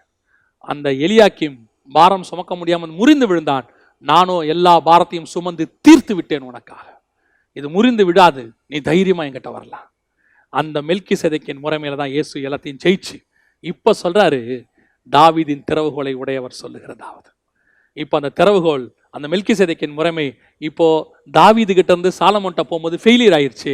இப்ப இயேசு கிறிஸ்து கிட்ட இருந்து அடுத்து சபை கிட்ட வருது. தாவீது கிட்ட இருந்து சாலமோன், இப்ப இயேசு கிறிஸ்து கிட்ட இருந்து சபைக்கு வருது. அந்த சாலமோன் இழந்தது போல சபையாகிய நீங்களும் நானும் அதை இழக்க கூடாது. மத்தேயு சுவிசேஷம் 16ஆம் அதிகாரத்துல இயேசு சொல்றாரு, பரலோகத்தின் திறவுகோள்களை நான் உனக்கு தருவேன். அது என்ன பரலோகத்தின் திறவுகோள்? தாவீதின் திறவுகோள் இருக்குது, அது பூமியில் ஆரம்பிச்சு பரலோகத்துல முடியும். ஒரு டோரையா ஓபன் பண்ணி இங்கிருந்து அது எங்க போய் முடியும்? பரலோகத்துல முடியும். அதனாலதான் யாக்கோபு பார்த்த சொப்பனம் எப்படி இருக்கும் தெரியுங்களா? ஒரு ஏணி எங்க வைக்கப்பட்டிருந்தது? பூமியில் வைக்கப்பட்டிருந்தது, அதன் நுனி வானத்தை எட்டி இருந்தது. இங்க ஆரம்பிச்சு அங்க முடியும். அங்க ஒரு வாசல் திறந்திருக்கும், அந்த வாசல் தான் இயேசு, அது வழியா நம்ம போகணும். அதே தான் யோவான் எழுதின சுவிசேஷம் 1ஆம் அதிகாரம் கடைசி வசனம் சொல்லுது, மனுஷகுமாரன் மேல் ஏறுகிறதும் இறங்குறதும். அப்படின்னா என்ன அர்த்தம்? பூமியிலிருந்து வானத்துக்கு போறதுக்கு அந்த திறவுகோலை திறந்து வச்சவர் யாரு? தாவீது, மெல்கிசேதேக்கின் முறைமை. அந்த திறவுகோல் வழியாக ஒவ்வொருத்தரும் ஃபெயிலியர் ஆகிட்டே இருக்கும் போது ஒருத்தர் வந்து சக்சஸ் பண்ணாரு, மெல்கிசேதேக்கின் முறைமையை. அவர் தான் ஆண்டவராகிய இயேசு கிறிஸ்து. தாவீது சாலமோன்ட்ட கொடுத்தாரு, இந்த ஆலயத்தை நீ கட்டி முடி, உன் தேவனாய் கர்த்தர் உன் கூட இருப்பாருன்னு. இப்ப நம்ம கிட்ட சபையை கொடுத்திருக்கிறாரு, கட்டி முடி, இதை உருவாக்கி முடி. சபை கட்டுறதுனா நான் கட்டறத சொல்லல, நம்மள உருவாக்கி முடி. இது முடியும் போது அங்கே அவர் வந்து இறங்குவார். இது முடியும் போது வானத்திலிருந்து இயேசு இறங்குவார். இப்ப நமக்கு தேவை என்ன தெரியுமா? சாலமோன் இழந்த மாதிரி நீ உலகத்தோடு கூட உன்னை கலந்து கொண்டா நீங்கள் இந்த திறவுகோலை இழந்து போவீர்கள். அதனால்தான் அப்போஸ்தலர் நடவடிக்கைகள் 2ஆம் அதிகாரம் 40ஆம் வசனத்தில் ஆண்டவர் சொல்றாரு, மாறுபாடான இந்த சந்ததியை விட்டு விலகி உங்களை ரட்சித்துக் கொள்ளுங்கள். இந்த செப்பரேஷன் லைஃப், வேறுபாடுள்ள வாழ்க்கை ரொம்ப முக்கியம். உலகத்துக்கு உங்களுக்கும் வேறுபாடு இருக்கணும். ஏன்? நீங்க எவ்வளவுக்கு எவ்வளவு உலகத்தோட கலக்குறீங்களோ அவ்வளவுக்கு அவ்வளவு அந்த உலகம் உங்களை இழுத்துக்கிட்டு தான் போமே ஒழிய உங்களால உலகத்தை இழுக்க முடியாது. எப்பவும் ரொம்ப சந்தோஷமா என் ஃப்ரெண்ட்ஸ் கிட்ட ஷேர் பண்ற ஒரு விஷயம், ஸ்பிரிச்சுவல் ஃப்ரெண்ட்ஸ் கிட்ட நான் அடிக்கடி ஒன்று சொல்லுவேன். என்ன தெரியுமா? கர்த்தர் எனக்கு ஒரு என்வாயர்மெண்ட் உருவாக்கி கொடுத்திருக்கிறார். ஒரு ஒரு சுற்றுச்சூழல் எப்படிப்பட்டது தெரியுமா? டெய்லி ஆவிக்குரியதை மட்டுமே கேட்கறதுக்கு, டெய்லி சத்தியத்தை மட்டுமே பேசுறதுக்கு, அப்படிப்பட்ட மனிதர்களை மட்டும் பார்க்கறதுக்கு. ஒரு காலத்துல ரட்சிக்கப்படுறதுக்கு முன்னாடி வெறும் கெட்ட வார்த்தை மட்டும் கேட்டுக்கிட்டு இருந்தேன், வெறும் சினிமா பாட்டு மட்டும் கேட்டுக்கிட்டு இருந்தேன், வெறும் அசிங்கமான வார்த்தைகளை மட்டும் பேசுவேன் கேட்பேன். இயேசு எப்ப என்னை வேறு பிரிச்சாரோ அப்போ எனக்கு எப்படி ஆயிடுச்சுன்னா, வாரத்துல கொஞ்ச நாள் சுத்தமானதை கேட்பேன், அப்புறம் வேலைக்கு போகும்போது அல்லது காலேஜுக்கு போகும்போது அசுத்தமானதை கேட்பேன். ரெண்டும் மாறி மாறி கேட்டுக்கிட்டு இருந்தேன். எப்போ முழுமையா இந்த ஊழியத்துக்கு ஆண்டவரை விட்டு உலகத்தை விட்டுட்டு இந்த ஆண்டவருக்குள்ள எப்படி முழு ஊழியத்துக்கு வந்துட்டேனோ, இப்ப என்னை சுத்தி இருக்கிற எல்லாருமே என்னை கர்த்தர் உருவாக்கி வச்சிருக்கிற என்வரன்மெண்ட் எப்படி இருக்கு தெரியுமா? சுத்தமானதை கேட்கும்படி, சுத்தமானதை சுவாசிக்கும்படி. இந்த வேத வசனத்தை தான் சொல்றேன். அப்படியே உட்காந்து பேசுறவங்க யாருமே கெட்ட வார்த்தை பேச மாட்டாங்க. என் கூட இருக்கிறவங்க எல்லாருமே அந்த ஜோக் அடிச்சா கூட அது ஸ்பிரிச்சுவல் ஜோக்கா தான் இருக்கும், பைபிள்ல தான் இருக்கும். அப்படி ஒரு என்வரன்மெண்ட்டை கர்த்தர் உருவாக்கி வச்சிருக்கிறார். இன்னும் போக போக அது எப்படி இருக்கும் தெரியுமா? வெறும் இயேசு கிறிஸ்துவோட மட்டும் பேசக்கூடிய பரிசுத்தமான வாழ்க்கையாக மாறும் நான் விசுவாசிக்கிறேன். அதுதான் கர்த்தர் நமக்கு கொடுத்திருக்கிற ஒரு ஆசீர்வாதம். இந்த உலகத்தோட கலக்கிறது எவ்வளவுக்கு எவ்வளவு நீங்க தேவனோட நெருங்குறீங்களோ அவ்வளவுக்கு எவ்வளவு உலகம் உங்களை விட்டு தூரம் போயிட்டே இருக்கும். எவ்வளவுக்கு எவ்வளவு தேவனோடு கூட ஐக்கியமாக்குறீங்களோ அவ்வளவுக்கு எவ்வளவு உலகம் உங்களை விட்டு பிரியும். உங்களை உலகம் நேசிக்குதுன்னா தேவன் தூரமா இருக்கிறார்னு அர்த்தம். உங்களை தேவன் நேசிச்சு நீங்க தேவனோட ரொம்ப நெருங்குறீங்கன்னா உலகம் கண்டிப்பாக உங்களை விட்டு தூரம் தான் போகும். உலகம் உங்களை பகைக்கும். ரெண்டாவது, பெருமை. இந்த உலகத்துல இருக்கக்கூடியதான பெருமை. நான் அப்படி இதை செய்வேன், ஆவிக்குரிய வாழ்க்கையிலையும் சொல்றேன். சப்னாங்கிறவன் யாரு தெரியுமா? உலகத்தான் இல்ல, சனகரிப்பை சார்ந்தவன் இல்ல. அவன் யாரு? கர்த்தருடைய திட்டத்துல வந்த மனுஷன். அவன் மேல கர்த்தருடைய திட்டம் இருக்கு. ஆண்டவர் சொல்றாரு, அவனுடைய வஸ்திரத்தை எடுத்து உனக்கு போடுவேன். அவனை கர்த்தர் செலக்ட் பண்ணி இருக்கிறார். கர்த்தர் செலக்ட் பண்ணவங்களுக்குள்ள பெருமை, ஆவிக்குரிய பெருமை. ஒரு நல்ல பிரசங்கம் பண்ணிட்டோம்னா 2 பேர் வந்து நல்லா உங்க பாயிண்ட்ஸ் எல்லாம் சூப்பரா இருக்குன்னா 2 கொம்பு முளைக்குது. கொஞ்சம் பேர் வந்து ரொம்ப அருமையான வாய்ஸுங்க, நல்லா பாடினீங்க, நல்ல பிரசன்ஸ், கொம்பு முளைக்குது தலைக்கு மேல. யாராவது ஒருத்தர் வந்து அங்கிருந்து சொல்லி, என்ன அழகா நீங்க கீபோர்டு வாசிக்கிறீங்க, கிட்டார் வாசிக்கிறீங்க, உங்க மியூசிக்கை கேட்கத்தான் நானே வந்தேன்னா போதும். Praise God. நீங்க நிறைய பேர் பெருமை.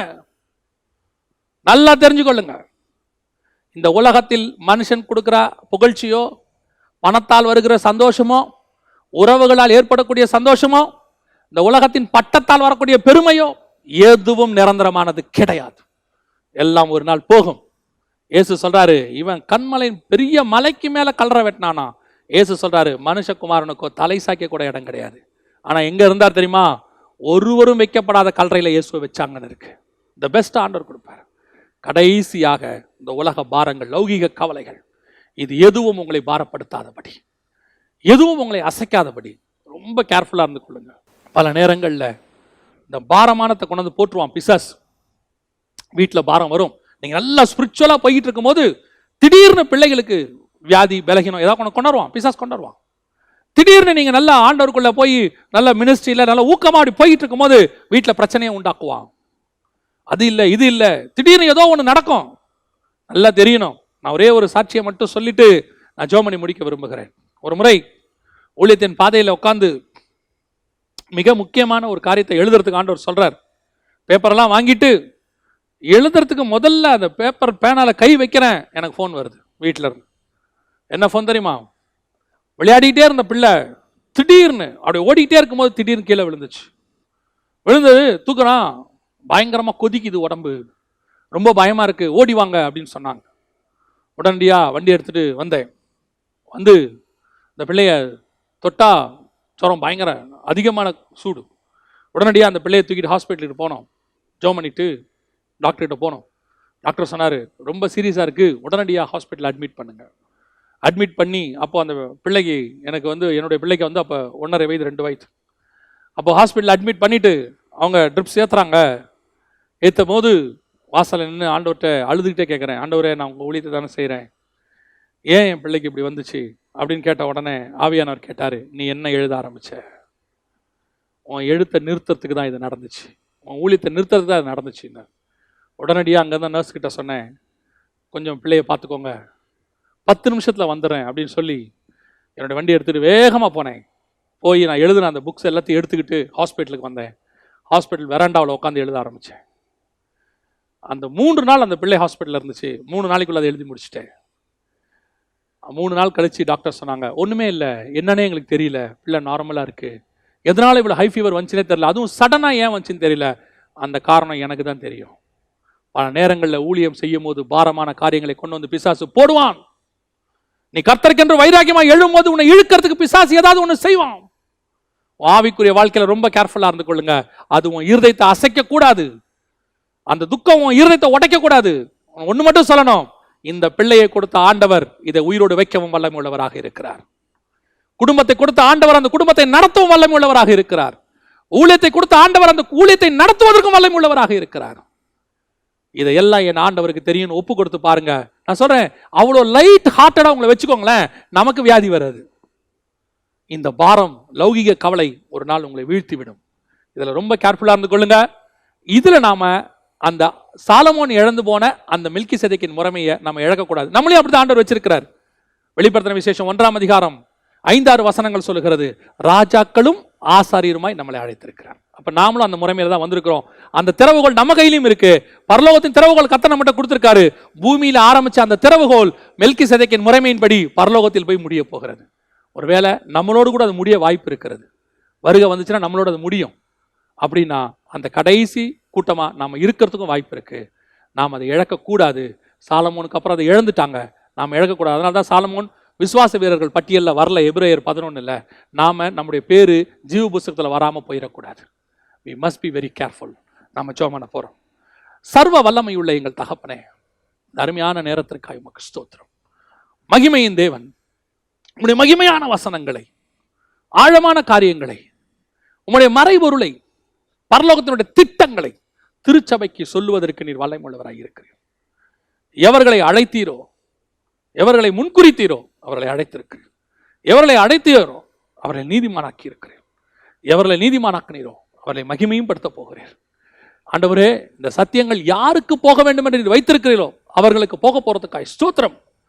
யாருடைய இருதயத்தை திறக்க வைத்திருக்கிறீரோ அவர்கள் இருதயத்தை திறக்க போற தயவுக்காய் ஸ்தோத்திரம்.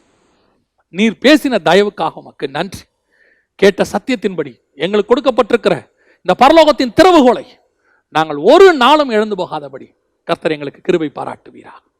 இந்த உலகத்தில் எங்களை நெருங்கி வருகிற பாவங்களை உதறி தள்ளிவிட்டு ஓட, பெருமையான காரியங்கள் எங்களை விட்டு போகட்டும் ஐயா. எங்களுக்குள்ள பெருமை வந்துட்டா நீங்க எங்களை எதிர்த்து நிற்பீங்களே ஆண்டவரே. நீங்களே எங்களை எதிர்த்தா வேற யாருக்கிட்டையும் நாங்கள் போக முடியாது ஆண்டவரே. பெருமையானது எங்களுக்குள்ள வந்துடவே கூடாதுப்பா. எந்த சூழ்நிலையிலும் வரக்கூடாது. இந்த நிலைமையில வரக்கூடாது. ஒருவேளை இதுக்கு மேலான நிலைமைக்கு நீர் எங்களை கொண்டு போனாலும் வரக்கூடாது ஆண்டவரே. கிருபை தாங்கப்பா. தாவீதை போல கடைசி வரைக்கும் ஆடுகளுக்கு பின்னால் அலைந்து கொண்டிருந்த எண்ணெய்ங்கிற எண்ணம் எங்களுக்கு இருந்துகிட்டே இருக்கணும் ஆண்டவர். கடைசியாக இந்த உலகத்தின் பாரங்கள் எதுவும் எங்களை நெருக்காதபடிக்கு அவை எல்லாவற்றையும் உதறி தள்ளிவிட்டு ஓட, பாரமான யாவற்றையும் உதறி தள்ளிவிட்டு ஓட கர்த்தர் எங்களுக்கு கிருபை பாராட்டும். நீர் மாத்திரம் மகிமைப்படும். எங்கள் ஆண்டவர் இயேசுவின் நாமத்தில் பிதாவே, ஆமென்.